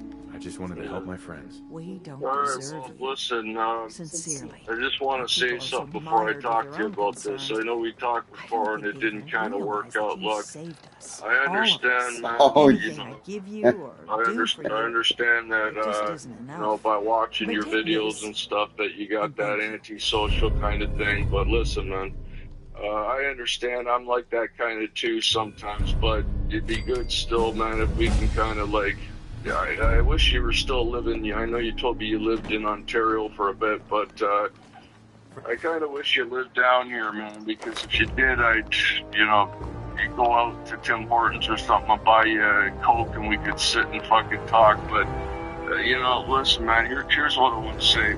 I kind of see, like, what you're going through a little bit with what I'm going through, man. Like, we're both going through fucking hard times and shit, man. So listen, as much as you got that antisocial personality, man, all I ask is that you be patient, man, and just be able to talk with me at least from time to time, man. I think we can both agree on that. Let me tell you why I'm calling, man, is I'm a little bit scared, and I also watched one of your videos the other day, and I got two things that we kind of got in common. Well, three. One, that we're both having issues, you know, just hard lives and shit, and we're dealing with a lot, man. And we both dealt with like abuse and shit, and I think it's hard because, like, even though you got your dogs, you're basically doing everything on your fucking own, and so am I. So it's hard, man. So like, I listened to this chick talk one time, and she was like a girl that was like used to be an addict, and then slip out in the middle of the night. she was just saying to other people that she was teaching, like, to get clean and shit. She was saying, For the life of me. when she was on I don't know why I even told you. TV, she was just saying, you know, now I don't know that I believe this, It's a big but decision. she was saying, as much as we hate sometimes dealing with other people and talking to other people, is we do in one fashion need other people. We do. Like, even though we don't want to, we do sometimes. So I hate dealing with people, Chris. But listen, man, I had to give you a call. And I just want to tell you, man, just what's like transpired in the last time since we talked, man, if you remember, is I'm not gonna lie to you, I still have not, like, you know, put my name down for the housing. I did talk to a woman who was I seen on a video, I'll talk to you about that later, who I talked to her once, and then, like, all of a sudden now, like, I can't get a hold of her. I don't know if she's tried to get a hold of me, but she told me, you know, like with this whole thing where my mom and dad were leaving everything to me, and then my father passed away, and then now my mom's like threatening me with everything, and she told me like kind of the same thing as you did to, you know, write my name down for housing. But Chris, man, I still might do it, but I'm telling you, bro, in Niagara Falls, I think there's I read the other day there's like a 21-year wait, and when I told her that, the woman was like, it doesn't matter. She said, Greg, she says, I know somebody here where I live. And she said she put her name down, and there's even a higher list here. And she said somebody passed away, and all of a sudden she got a phone call and she got into housing. Here's what I want to say, man. I learned a lot in the last little bit. Apparently what can happen is, even though my mom is like fucking me around and trying to scare me, apparently through like the Residential Tenancy Act or something, even if she passes away and she hasn't left me the house, apparently I can still stay in the house paying the same rent, even if she doesn't leave it to me, until I can find another place. So I'm going to leave that here, because that's not even my biggest problem right now. I want to ask you what you would do here, because that fucking video, man, telling you, holy shit, I didn't see the whole thing because like the video that you had, usually you're recording like right when you leave from your house, but well, holy shit, man, like when I turned that fucking thing on the other day and I seen your fucking head and what those pigs did to you, I just couldn't believe it. But here's what I want to say. You remember I told you I'll be that damned if I was planning on giving the police one more chance. I hate, Chris, I hate dealing with the cops, man. I never liked dealing with the cops. But, brother, I was so fucking down one day. I pulled over. I seen some chick. She was in a squad car. I pulled over. I talked to her, Chris, for 45 minutes. I recorded the whole thing. She doesn't know I recorded it, but I recorded the whole thing. And, Chris, I'm going to say she actually, like what you were saying with that other chick cop that was in the video, she wasn't that bad. This cop, the female, actually put off her report just to listen to me. I told her about losing my psychiatrist. I think I told you to my mom emailing him and basically putting me in harm's way now because, you know, like how the fuck am I going to get my medications, all this shit. So there's this I pulled over beside her because I didn't know if it was a cop that I had dealt with before. I don't know if it was some asshole, if it was going to be a good cop, a bad cop. I got a good one. She listened to everything that I had to say about my dad, how I was missing him, I was crying and shit, about what my mom did, about how she contacted my psychiatrist, and now I don't have a psychiatrist. And she told me, Greg, would you do me a favor? And she said, do one of two things. She says, go across the street and go into the station and make a police report. And she says, or call the non-emergency line. And she says, I'm telling you, Greg, if you aren't telling me everything, which you said you're not, there's like 3 or 4 things that your mom did. She says, I am telling you, if you lost your psychiatrist because she contacted him, she says, and we have enough on her, she says, I do not see why there would not be a fucking charge. She said, yeah, I believe in you, Greg. She says, I believe you're a good guy, and just do this.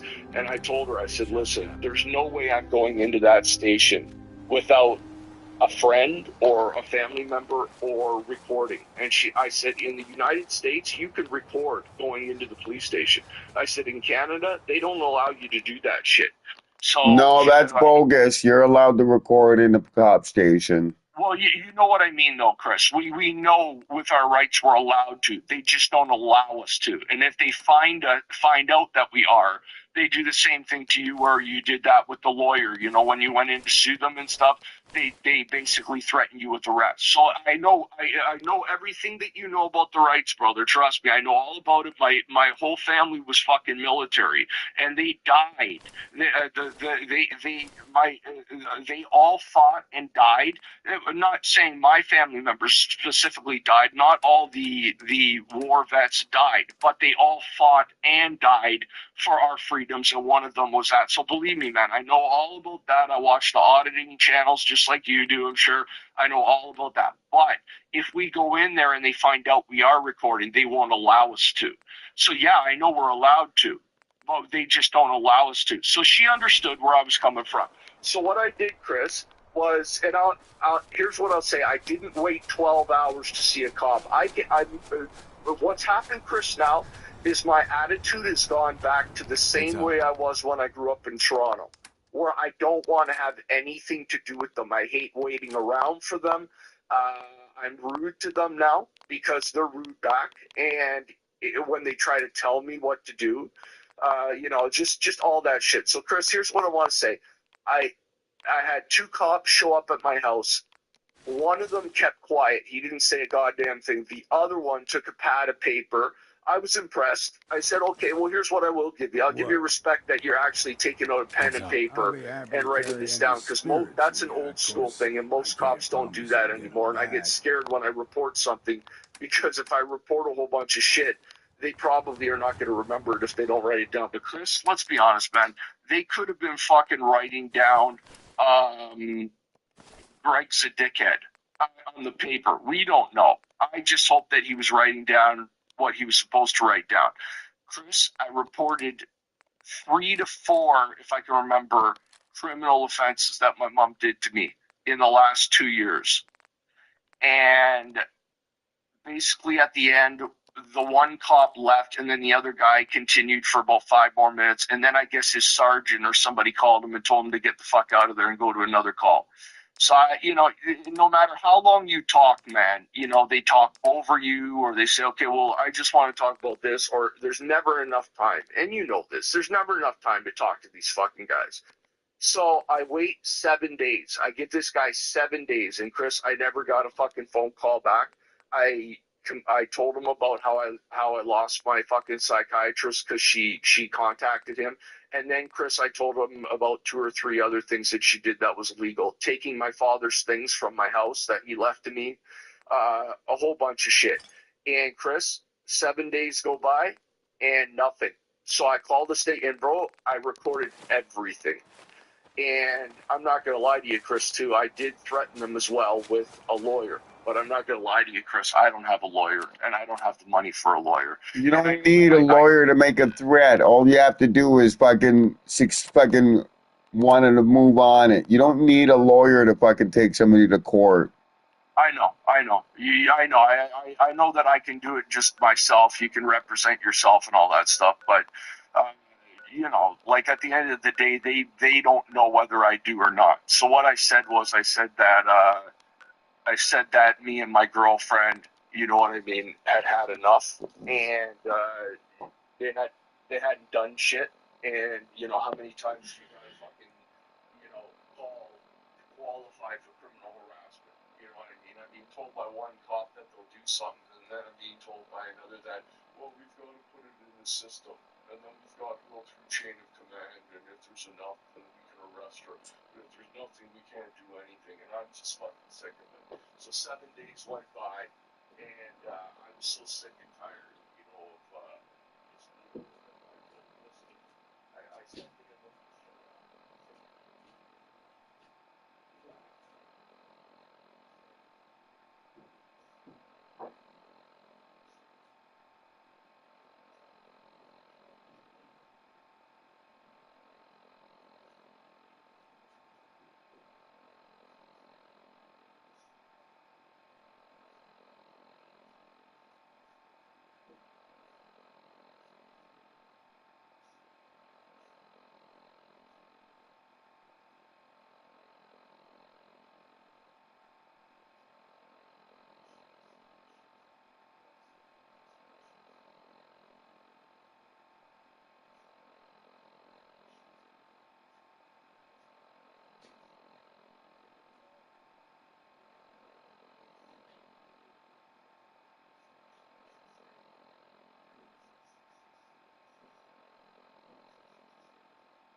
What's the point of this story?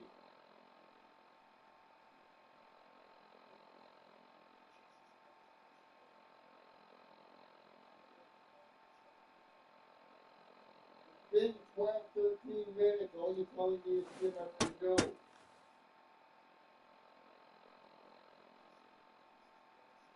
You know, you told me for fucking a problem, but you're just telling me the same problem over and over. The cops are bad. That's fine. You know that. We need to get to your problem, and that's what I keep telling you. Don't worry about the outside. Don't worry about around. Let's worry about you and the situation you're dealing with. Fuck the cops. Fuck the girlfriend. Fuck whatever. Why do you keep like I tell you? Don't worry. Don't fucking worry about the outside. Deal with your problem directly. Don't worry about the cops. Don't worry about your fucking mom, friend, or the wind, or anything. You have one fucking objection, and that's to fucking fix your life. You cannot fix your life if you keep fucking bouncing around from problem to problem to problem.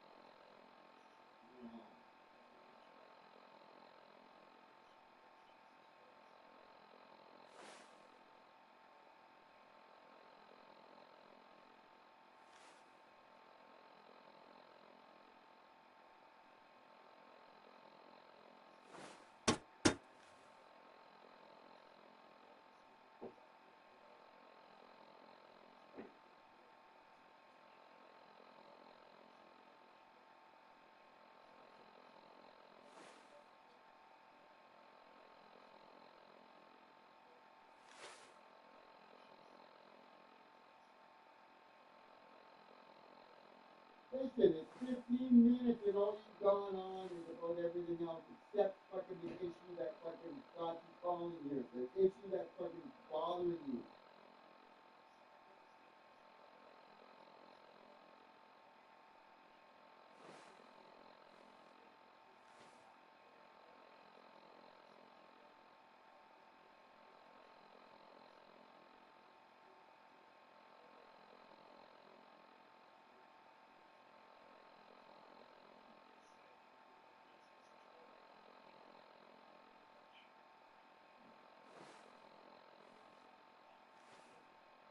I talk to everybody and I tell everybody the same thing. Get to the fucking point. We don't have life on this time to kick it around. You got a problem, you got to deal with the problem. You don't deal with fucking everything else around the problem. If you got a fucking plug toilet, you don't go to the sink and start fucking around with it. You don't go to the kitchen. You fucking get a plunge and you deal with that fucking problem, right? Right. Well, then get to the problem. What is your issue? What is bothering you? I don't care about the cops or anything else or some strange lady. I only care about what's bothering you.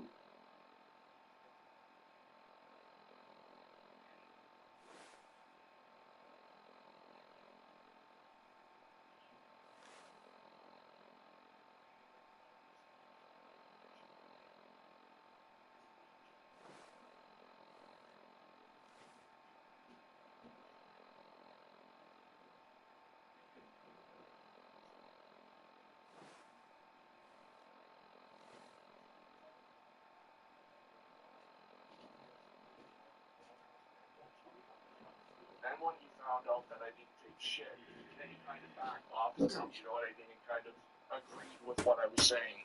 But nothing ended up happening. What I was told by the sergeant, he looked at, or, whatever you want to, I don't call them sergeants, because most of my family were fucking military, and that's military slang. So there's no such thing as a fucking sergeant or a staff sergeant in the police. They just try to act like that.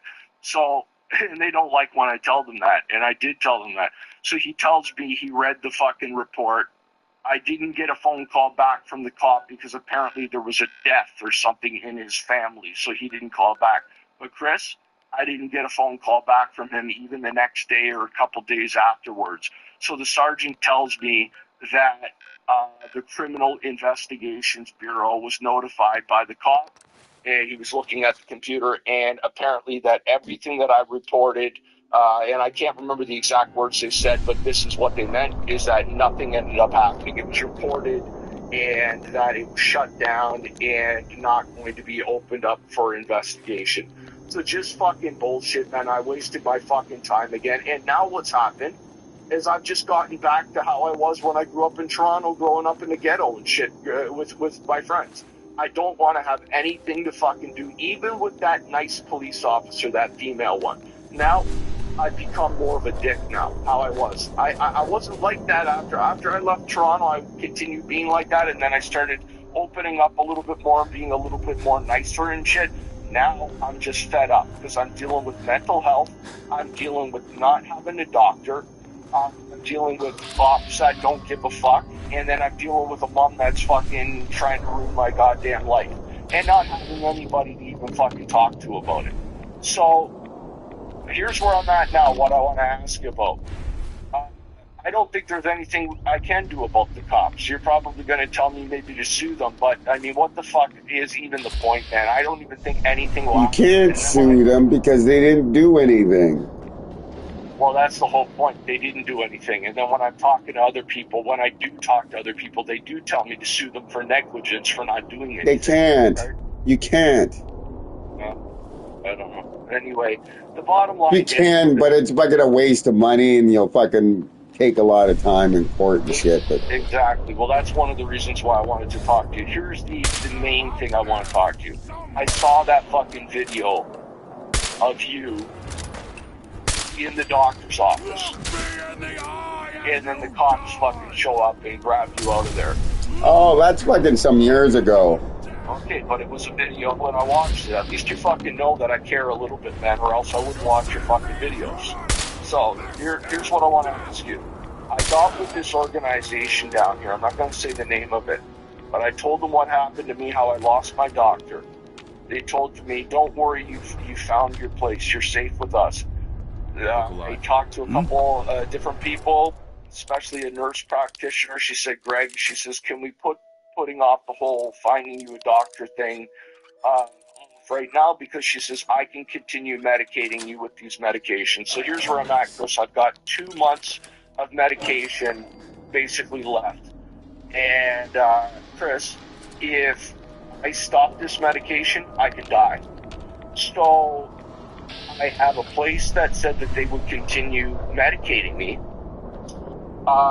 They're supposed to help you with all this other stuff, the disability tax credit. Apparently my mom was doing the disability tax credit for me. I found out she purposely did not tell me when it expired. I went to a doctor the other day that works for that organization. She had no issues with doing the paperwork.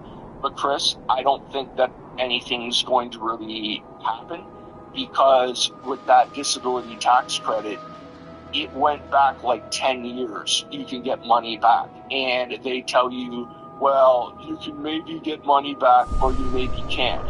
So I go in there, bro, but I'm not educated, remember, when it comes to this shit, because my fucking mom was doing the disability tax credit. And I had a letter that I received from the fucking the CRA telling me how my mom had been doing the tax credit for me, and that they gave her a letter in this one year and told her that it would expire in this other year. And then my mom, of course, because we got into that argument, stopped doing my disability tax credit and never fucking told me, man, that she stopped doing it. So I go to see the doctor, and she says to me, what year were you pronounced where you were, accepted for this? And I said, I don't know. I just have this letter telling me, but Chris, even though it said it in the letter, man, I didn't really understand the fucking letter that much. And I showed it to her, and obviously she didn't either. So what I've been told now is, and here's the thing too, Chris, is it's smart to fucking read these things before you send them in. I sent them in, and I called there later on saying, I don't really like how the doctor filled this out. She did not put the year of my impairment, so that means I won't get, Chris, the 10 years of everything. So I read everything. I called the CRA. They said, so what you need to do now is go back to that same doctor or a different doctor and get them, once you found out whether you've been accepted again.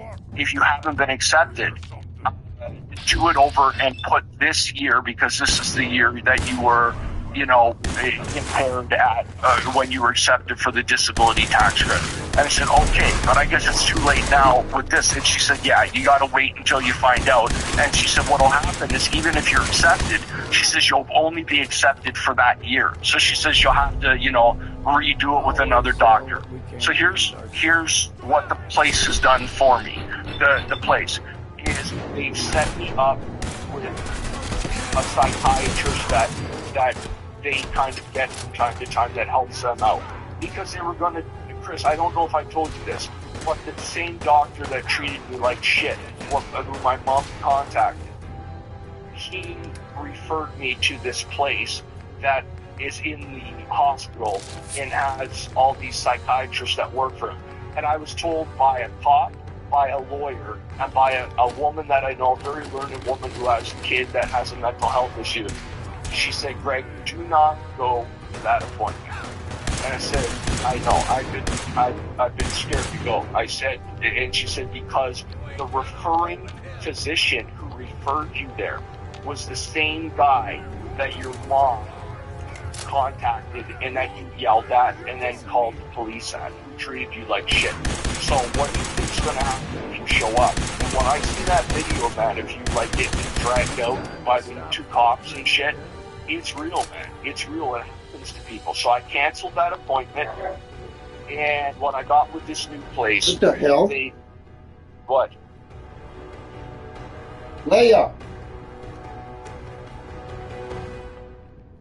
So what's... Keep going, fuck. What? No, my dog was fucking... Something is up with my dog. Is it okay? Yeah. Okay. So... they've contacted a psychiatrist, and I'm seeing a psychiatrist tomorrow. And the only person, Chris, that I think would be good to go with, I can't, get anybody to go with. The only person I'm planning on calling tomorrow, because I got to call them to try to get, they're going to give me a list of my medications to show that I've been taking them for years responsibly. Because, Chris, here's why I'm calling you tonight. I'm scared, man. I'm scared to go to that. I'm going to go to the appointment because I don't have to, but I have to. I think what this place is going to do, man, is the doctors told me that they would continue medicating me.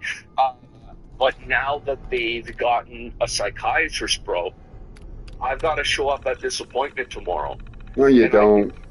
No, I do. I don't, but I'm going to be going, because if I don't, I do have to find another psychiatrist, because that's the only way my medications will continue starting, right? And this is how those other organizations protect themselves, right? What they're going to do is they get in a psychiatrist because they know that the medication that I'm on and the amounts, most psychiatrists are the ones that give out that medication and at that dosages, right? The normal doctors don't. And remember, Chris, I don't have a normal doctor. I don't have a family physician. So I'm really fucked. But this place is the place that's supposed to help with that.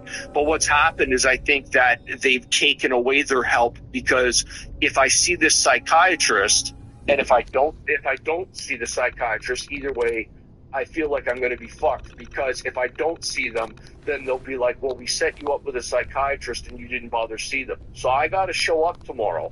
And then what's going to happen is I'm scared that when I show up, I was feeling like when I showed up, okay, be prepared. Bring the paperwork from your pharmacist of how much medication you have left. The, proof that you've been on it with this pharmacy for this long and have taken it responsibly, even a pharmacist note. The biggest thing I'm scared about, man, is that when I went in there and they told me about the appointment and I got that other paperwork done too, a girl that worked there said, Greg, so here's how it works. Most of the time now, there's no such thing as like a long-term psychiatrist, which is what you're looking for. What happens now is a psychiatrist gets involved like one time. They either continue you with your medication and or they change your medication and your plan, and then they put it on to a family doctor. And I said, yeah, but I don't have a family doctor or a psychiatrist, and that's why I got with you guys. And they said, so I have a list of patients that are doctors that are taking patients. So I had called the place. We put in a referral to a place. I'm supposed to hear a fucking response from them within like a week. So I haven't gotten anything yet. And then I said, so what happens if I don't get a family doctor right away and there's a wait? Well, what will happen is the psychiatrist that you see will make a plan for you, and then we'll continue medicating you and doing that plan until we can find you a family doctor that we put you on to continue the process. So Chris, I want to know what you would do in my situation. I'm scared. I'm going to go to the appointment tomorrow, but I'm scared to go by myself. I was going to call my pharmacist and ask if he could go with me, because sometimes this pharmacist will actually like do favors for his patients. But I have a feeling what's going to happen, Chris, is he's going to say, I can print you out the paperwork, Greg. I can print you out the paperwork of how you've been taking it responsibly. I can do a pharmacist note, how the medications help you. I can give you the paper of how many medications you have left, but I don't think I can make it today to go with you. And then, Chris, I'm going to go in there, and I'm going to be all by myself, and I'm going to be fucking afraid. Now, I've gone over this at least fucking 10 times in my head last night. How am I going to first state this? So I've been planning on, when I go in there, giving her the paperwork, telling her the medications I've been on. Chris, the medications that I've been on, man, I've been on them for over 10 years. They help me immensely with my ailments, okay, that I deal with my mental health. What I'm scared is I've never seen this woman before. And I'm going to go in there, and I think what she's going to do is she's going to not care that I've been on it for that long. Even at, you would think if it's a good psychiatrist, she's going to be like, well, if it's been helping you, I'm not going to change it. I'm going to keep you on it. I think what she's going to do, Chris, is she's going to say, well, I think you do better on this, and I don't think you should be on this for that long, or yada yada, just some type of bullshit. And then what I got to do is I've got to contain myself without fucking yelling and getting angry, because I think what's going to happen, Chris, is if she does change my medications, or she wants to, I know my rights. Before I go in there, I don't have to go with what she's doing. I can get up and I can walk out. But you know what, Chris, man, there's only a certain amount of fucking time that I have left for medications. And that other place probably won't continue medicating me if that psychiatrist is say not to. So I'm fucking scared. So because there's only a couple other psychiatrists. Oh my God. Okay, they cannot cut you off medications, especially if fucking it's prescribed. It doesn't matter who fucking it is. They cannot just cut you off the medications. Yes, but here's what they can do. No, they can't. They can't do anything if they're on medication and it's already fucking known that you need to be on it. They can't just cut you off of it, especially for mental illness. It goes against the fucking psychiatrist, fucking doctor, fucking shit, whatever. You can sue them fucking senseless. So they cannot take you off of fucking medication that's fucking already fucking proven that you're on. So when I looked that up, I did type that in, right? Yeah, I remember listening to one of the fucking auditors, and they said... They don't listen to a fucking auditor. They don't know shit. No, I know. I actually know the guy from Toronto. I grew up with him, so... Listen, he's a fucking auditor. He doesn't know shit. Go to a fucking community health center. Go to a fucking social worker. Talk to them. Don't talk to a fucking auditor. Okay, I already went to a community health center, and that did not work out. That did not work out. That shit did not work out at all. That's why I ended up where I ended up. This place is basically a last straw kind of thing, man, okay? And listen, he's more than just a fucking auditor. He does more than that, and he's actually somebody that I knew from back in the day. So he's gone through his own fucking struggles. Now, this is what I'm saying, Chris, is that when I talk to you, I try to have a conversation with you, and what you do is you just fucking yell, and you get pissed off. Oh my God, this has gone on for fucking 30 minutes. I've been trying to sit here and listen to you and pay attention. You go and tell me a fucking, you talk to your buddy, an auditor that's giving you fucking mental advice and shit. He's a fucking auditor. He doesn't know that shit. How the hell do you know he doesn't? Because he's a fucking auditor. He doesn't have his own mental health issues, then? What the fuck is the matter with you, man? Oh my God.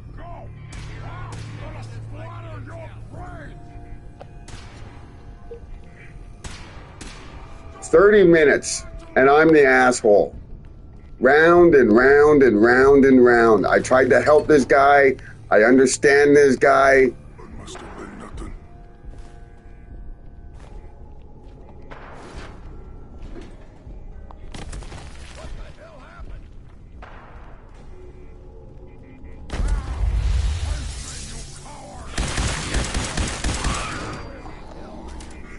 The guy sounds like he's fucking... The guy sounds like he's a good kid. No, he's not. That's not fucking sauce.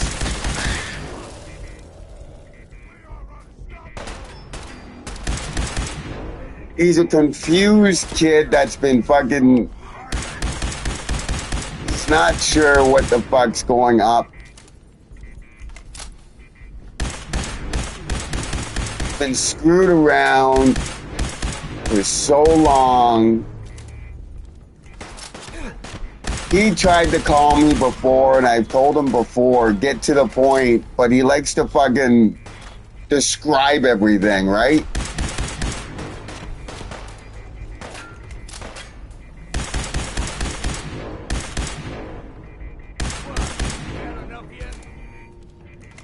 Like fucking the whole thing about fucking an auditor. His buddy's an auditor, giving him fucking...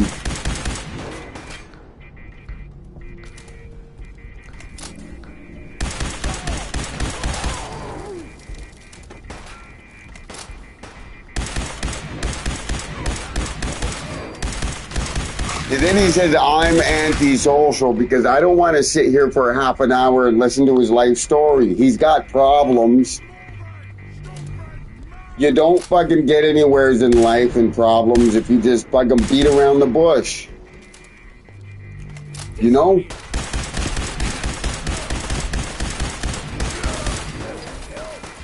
He contacted me on this fucking, on this.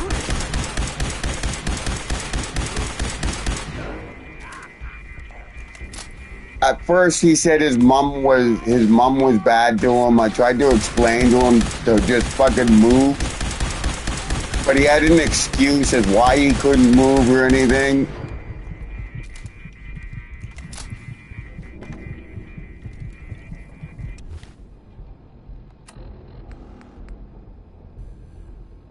He got it the same thing. Fucking whatchamacallit got it.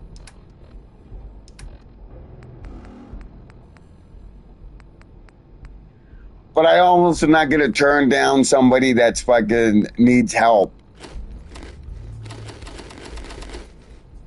You know, I've been where he is, where fucking he's not sure, where he doesn't know who's fucking on his side and anything.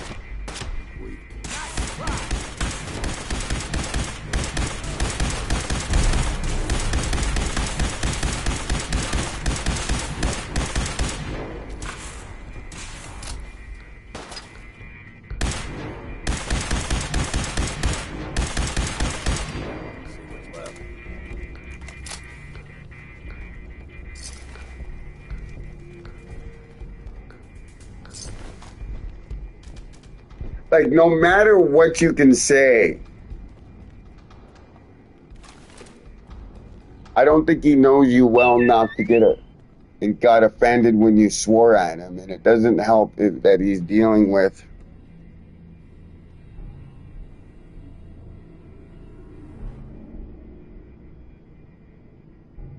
Listen, this is the way I deal with things and how I've dealt with things.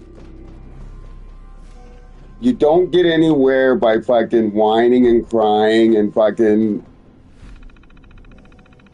whatnot. And I've told him that numerous times. Deal with the problems. if you got a plugged toilet, you don't go and start fucking with the sink. You don't go into the kitchen and start bitching about the fucking, about the fucking, your eggs fucking not being cold enough or any of that shit, you know? Powering up. Protectron on duty.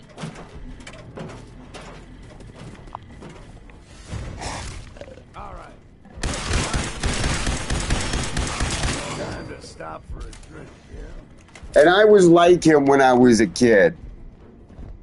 I didn't understand why people were doing what they were doing.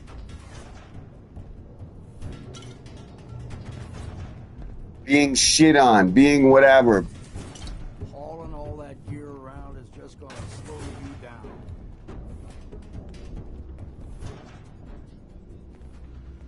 But all he's doing is spinning his wheels. He's not going forward in life. He's not going backwards in life. He's not doing anything in life but sitting there fucking pointing fingers and saying to everybody else that, oh, fucking, this is your fault.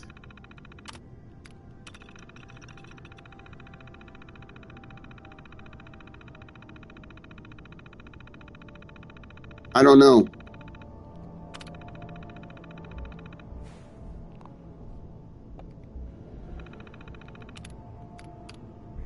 Sometimes in life, he said he's scared and fucking whatnot, that he's gonna get screwed around. And I understand that, like I said. But sooner in life, you're the one that has to fucking take that front step. It's like addictions. You gotta take that first step. You gotta fucking do what you fucking think you gotta do. Not listen to everybody else, and that's the problem. And I fucking keep telling them. It's your life. If you don't want to be there, move. If you want to see a doctor, go see a doctor. But don't fucking be fucking asking everybody under the goddamn sun about how to deal with your problems when you're refusing to fucking acknowledge your problems.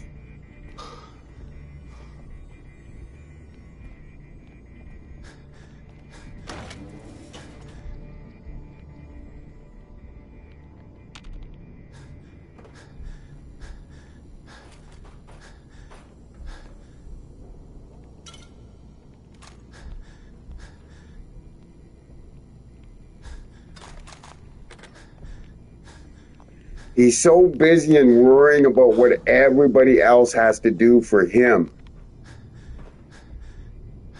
But he's not doing what he needs to do for himself.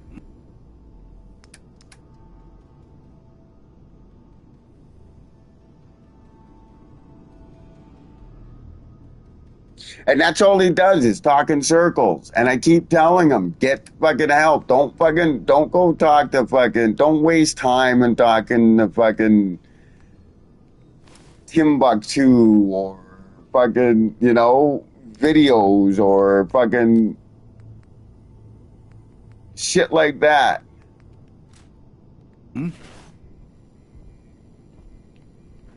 Because here's the thing.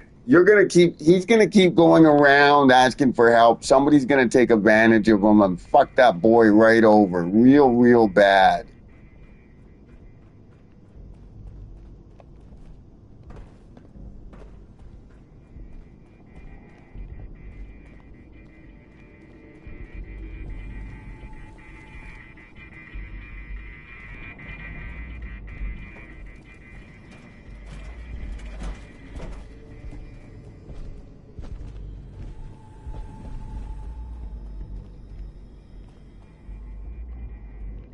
Is this a friend of his? I'm confused. Greg would be a friend if he just learned to fucking stop fucking talking in circles and stop fucking getting pissed off because he doesn't like hearing what he doesn't fucking want to hear.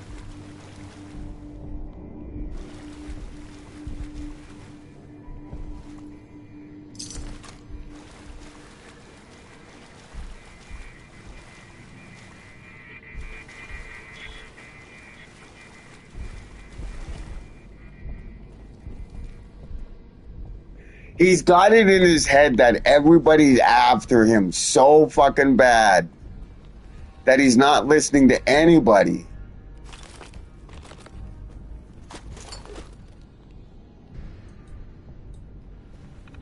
And he may think I'm an asshole, and I told him, streamline your problem. Don't worry about the fucking outside. Don't worry about what people are saying. Just deal with your problem. You have to fucking sit there and fucking... Just the same thing I did. How you do it is how you do it.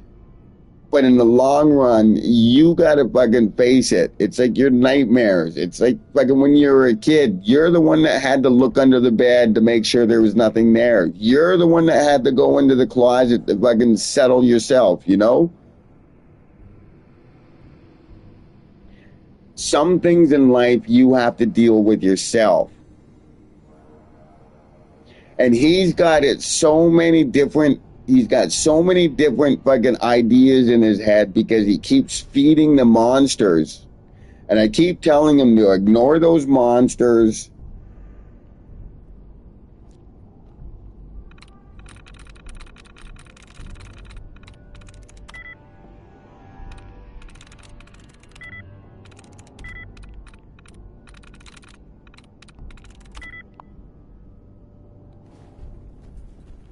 Like his problem with his mom. This was just before Joan, my adoptive mother, passed away. And he was telling me about the issues with her, and I just told him to get away from her.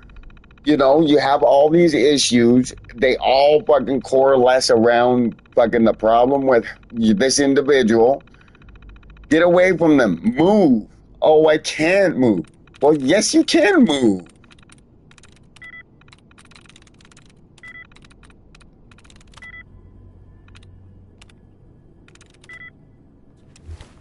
You know, you give him a way, and you give him an option to fucking deal with it, and he fucking ignores it.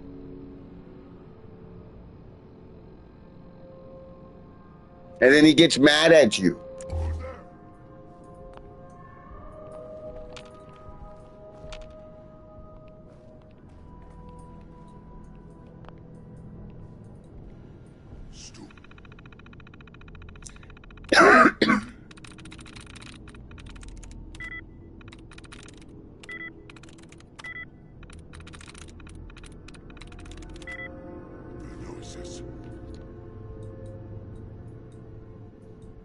And maybe it's just me because I've had to deal with everything myself. The abuse, the addictions, the fucking dysfunctional family, the convicted pedophiles, the abusers, the drunks, etc., etc., except my own stupidity, my own fucking stupid fucking choices.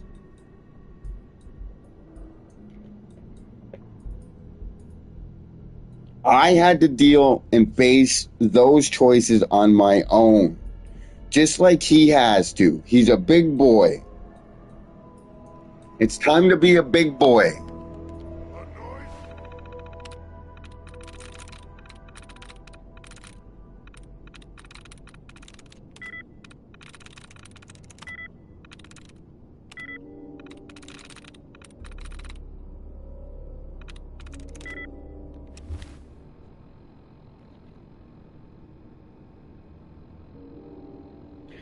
Listen, the kid, the times I was able to talk to him that didn't concern about him or his fucking problems or anything, he's a good, smart kid.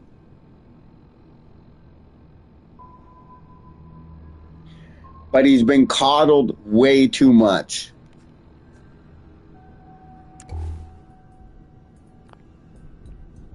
Most people have been. And I don't understand that because I don't come from a family because of the dysfunctional, abusive family I came from. So I don't know anything about helicopter moms or good parents or, you know, any of that shit. But I understand mothers and everybody coddle their kids. They don't want them fucking going through what they did and everything. But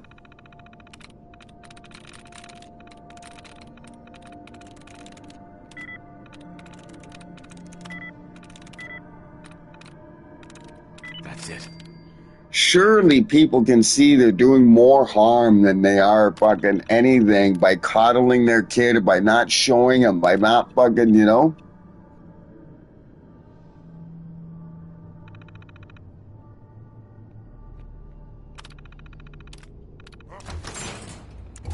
What's that?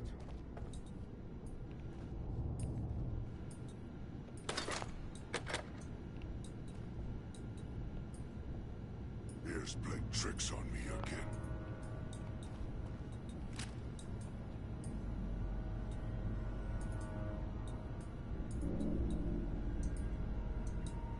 I have no problem. He wants to vent. He wants to vent. He needs somebody to talk to. That's cool.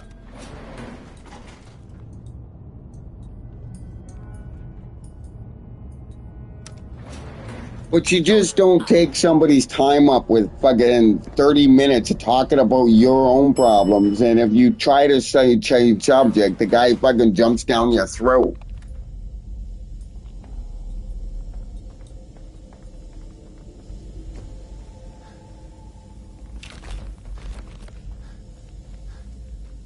Signs of life detected. Scanning. If you need assistance, please approach the intercom.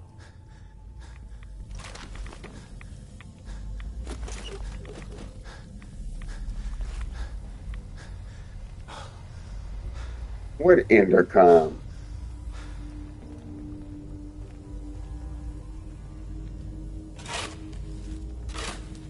An unmarked grave. What the fuck?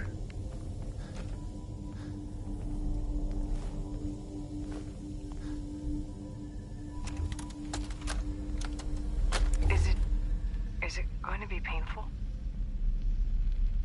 Yes. It's going to be like having everything you are ripped out and replaced with something else.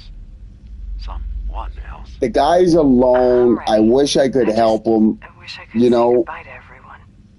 But he's so fucking. He's got so many issues that he doesn't. It's about becoming. I tell him to move. He doesn't want to move. You know, when I talked to him some months ago, he said fucking his living condition was fucking a horrible. Move. Oh, I can't move.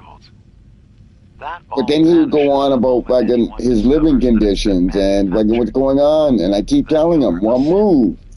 I can't move. Fuck you, I can't move. God, she looks so peaceful lying there. Don't. Please. That blood is on my hands, not yours.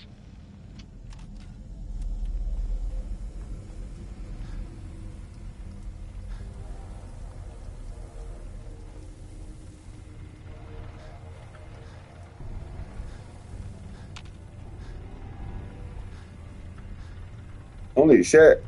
Okay, there's a bunch of blood in there.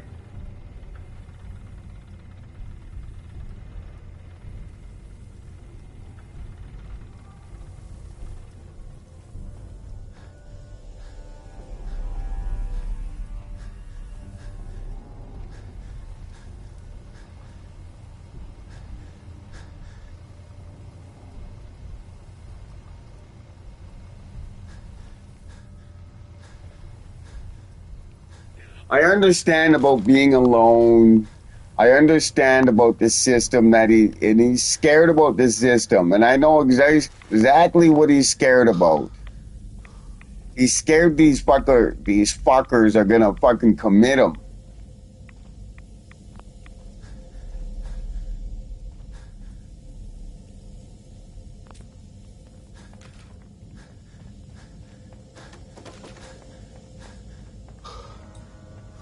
Just scared the same thing I was. It's just you against a bunch of fucking douchebags. And they don't care fucking about whatever. They'll fucking stuff you in a fucking psych ward.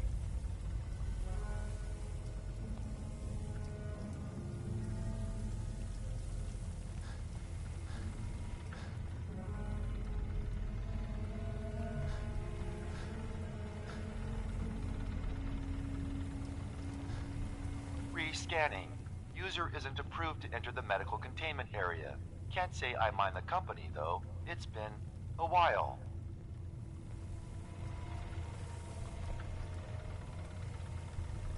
Who or what are you? My specification files list me as a computer simulation, an artificial intelligence. Kai 1.1 is my version number, although I've been thinking of dropping it down to just Kai. You know, something more personable.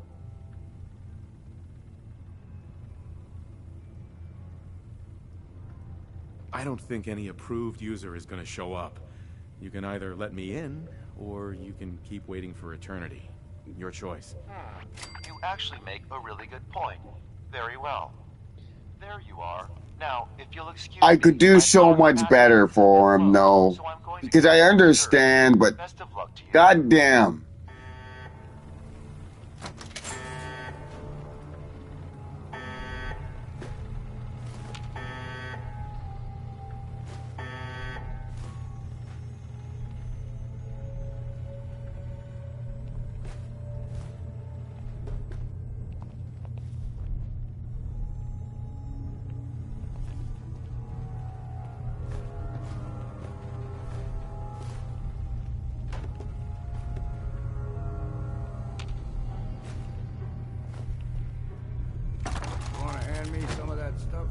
Excellent.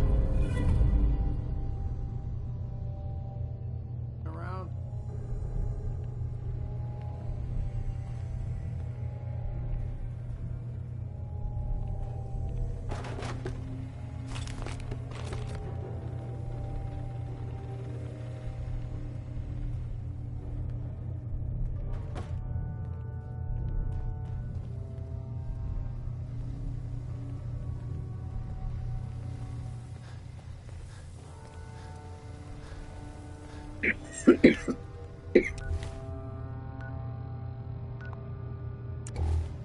Okay, where's this pump fucking shit?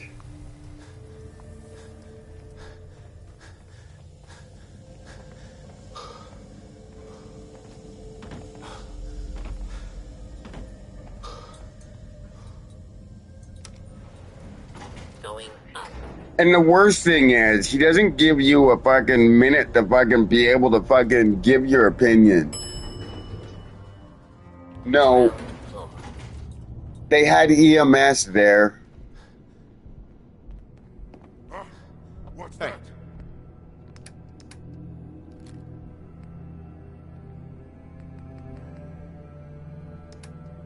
What's eating you?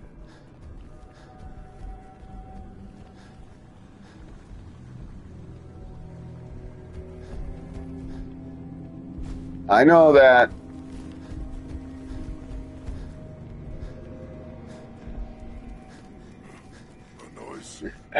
I've been a criminal over 20 years and I'll fuck up fucking even longer.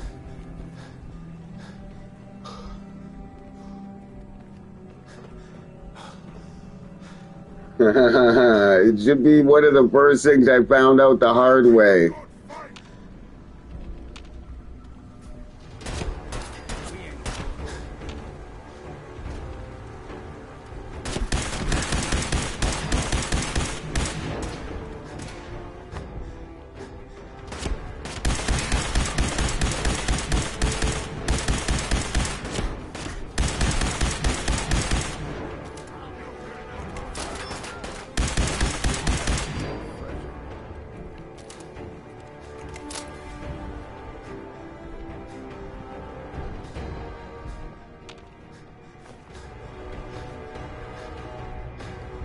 Fuck, I need a joint now, because all I'm going to be thinking about is that Craig.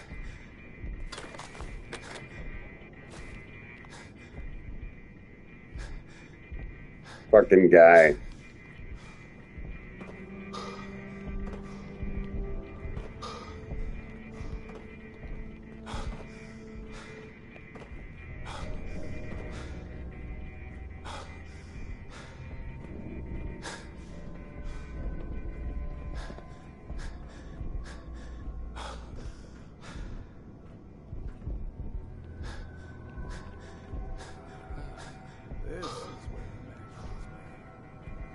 least it was, before those brutes fouled it up.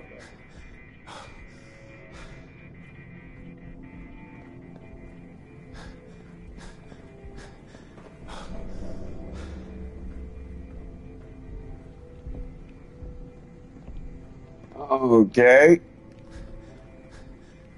Anybody see a way over? Oh, never mind.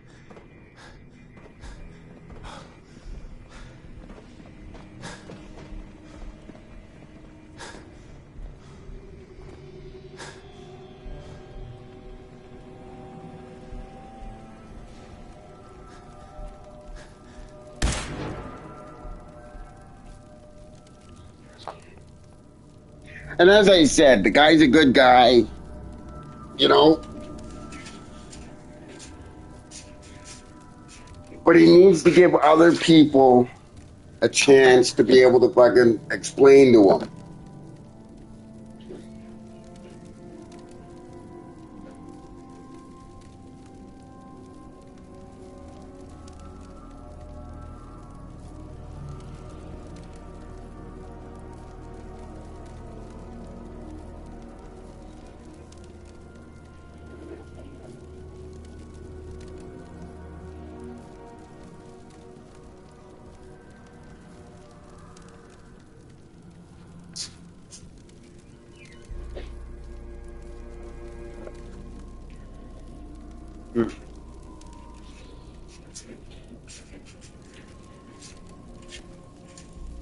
Said, I don't get paid to listen to people and fucking whatnot. You want my advice about everything that I've gone through, and if you think that fucking whatever, then you should know that patience is not a virtue of mine. Let me lighten your load. The Sky Ward? Psych Ward? Psych Ward? I've been in many psych wards. You know what they fucking do in psych wards? All they do is give you fucking pills. Pills. Feel sad? We'll give you a pill. Feel fucking excited? We'll give you a pill. That's why I don't deal with mental illness, I deal with mental illness on my own, but I don't go and fucking to a professional or anything.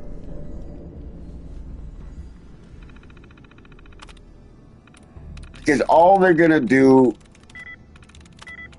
all the fucking doctors have ever done the last 20, 30 years is prescribe pills.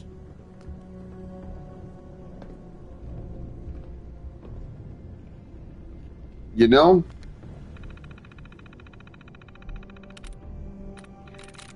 $30 years ago, there we go. You seen it in jail. Anybody that came in jail, they were given pills.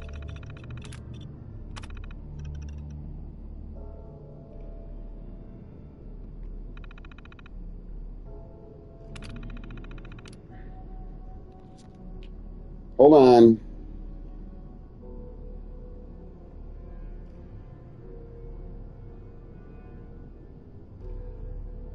I didn't get any messages from email.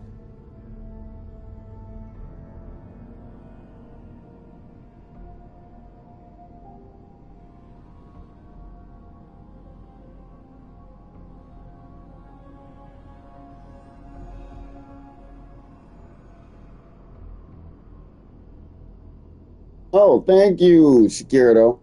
But anyway, oh, I hate fucking talking about mental illness because it's just so fucking corrupt. Okay, so when I was going to jail for fucking 30 years ago, they were starting to give fucking inmates pills.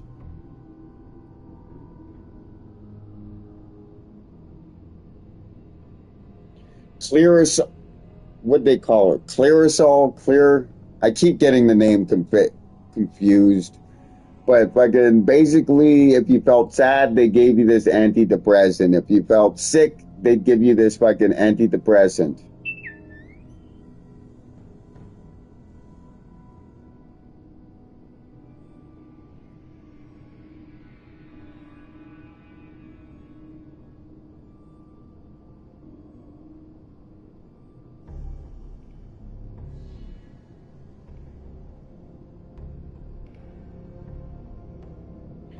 Hey, Boomhauer. My channel was cut for a week.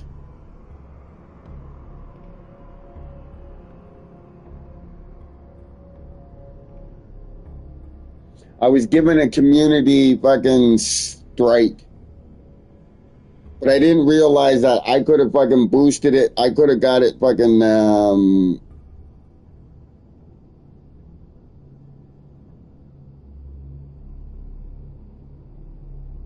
I could have came back on earlier if the fucking thing didn't fuck up all around.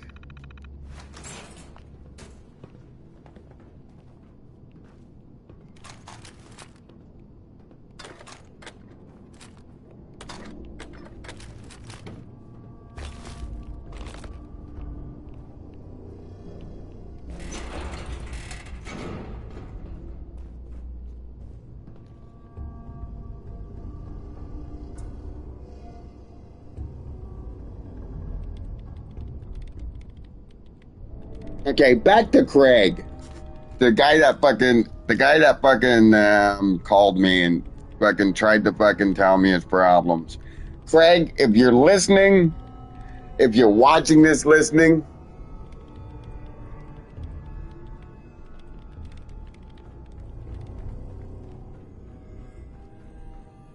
with all my heart, you got to understand that you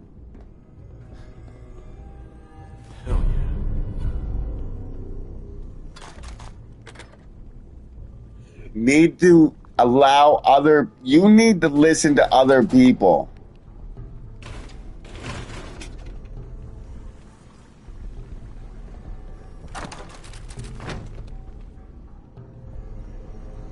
You know, it's not right you call me, you say you need help, but you won't fucking allow me to talk. Or fucking tell you fucking this or that.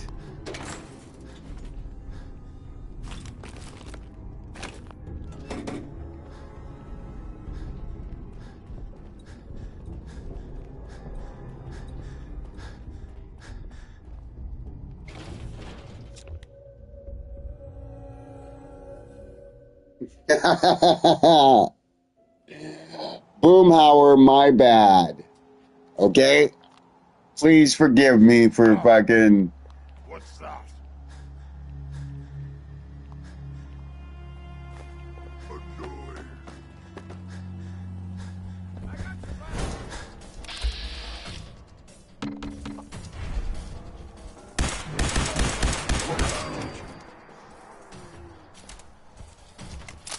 I can smell you out there, little sneak. Well, thank you, Boomhauer. Holy shit!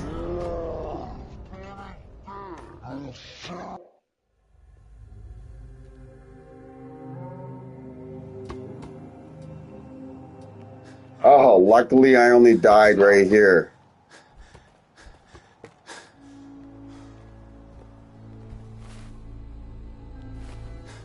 That sound, what is it?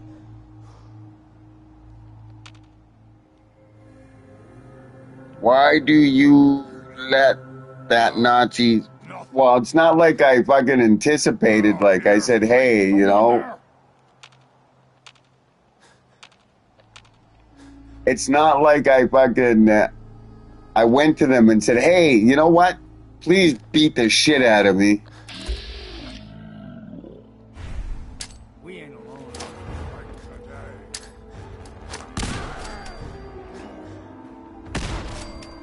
Fuck you.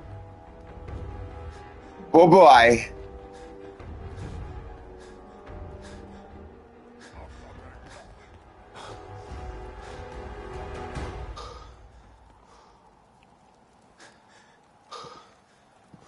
And Craig, I would love to help you, but you gotta understand.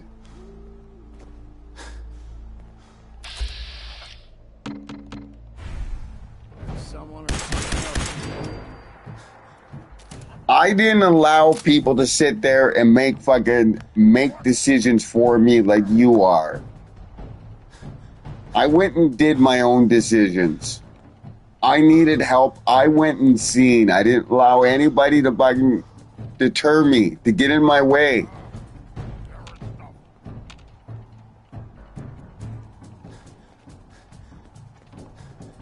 Well, I'm trying to help myself out. Fucking, let's not get that. I'm trying to be a better person.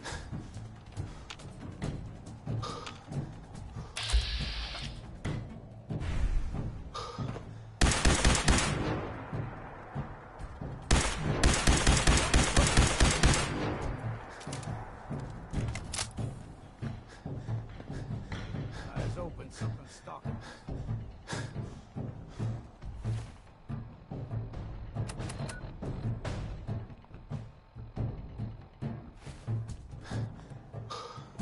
Okay, so did I get everything I needed? I've been getting copper wire.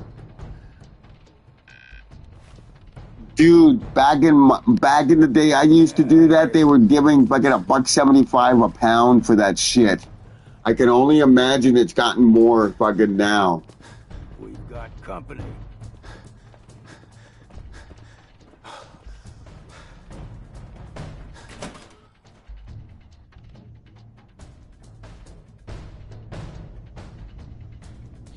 We used to have to burn the plastic off from the wire.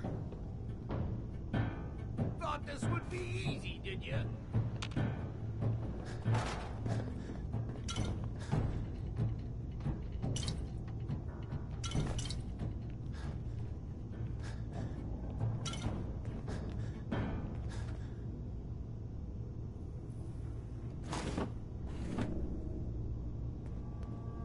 $3.85 a pound now. Motherfucker, I would go out and fucking damn. $3.30. But that's in the States, isn't it?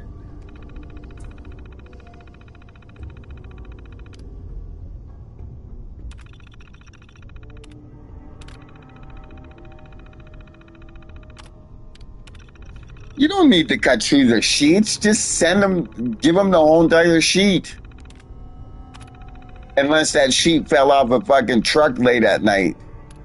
Then yeah, cut it up.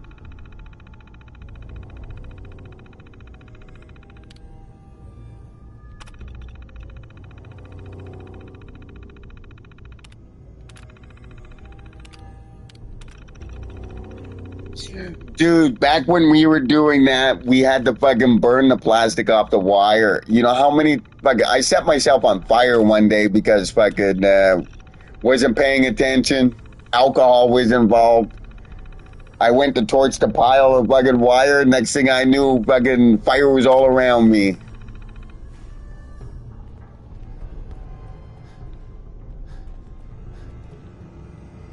Buddy I was with just fucking looked like deer in headlights. He goes, all I seen was fucking fire, you.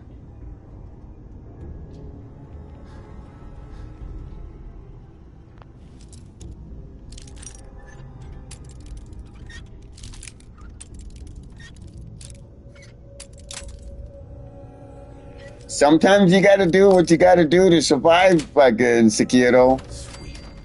Wouldn't mind learning that trick myself.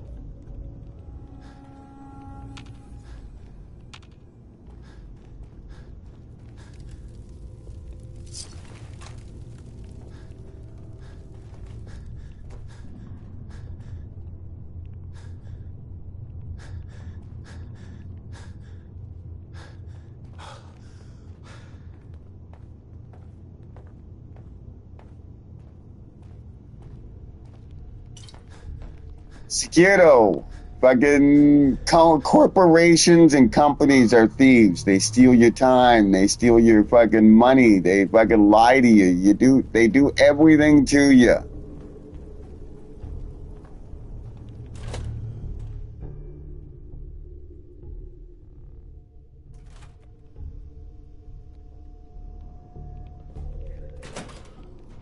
Now, I'm not too fondly with thieves either.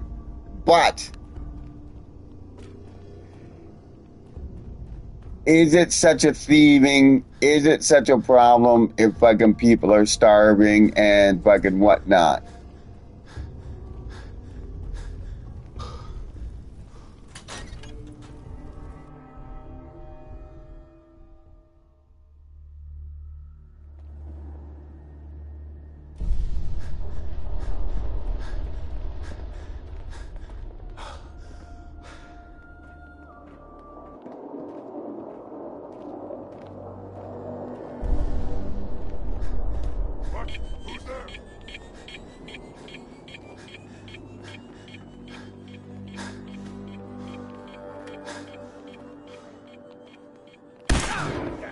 attention.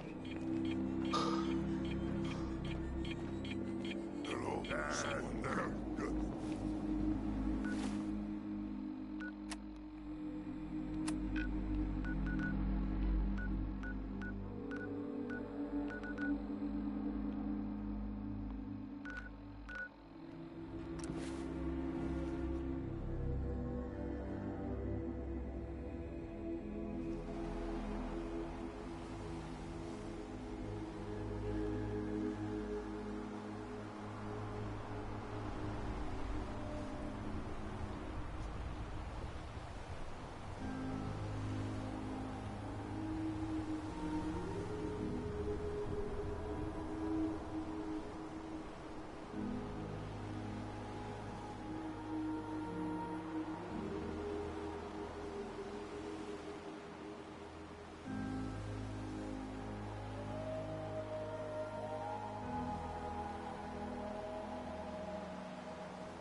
Okay, people.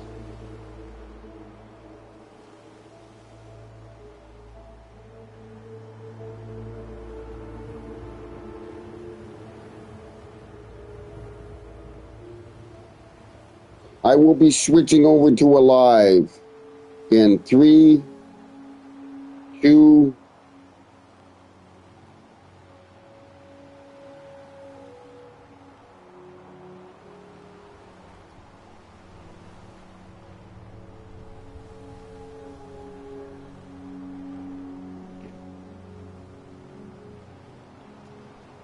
join me on the live.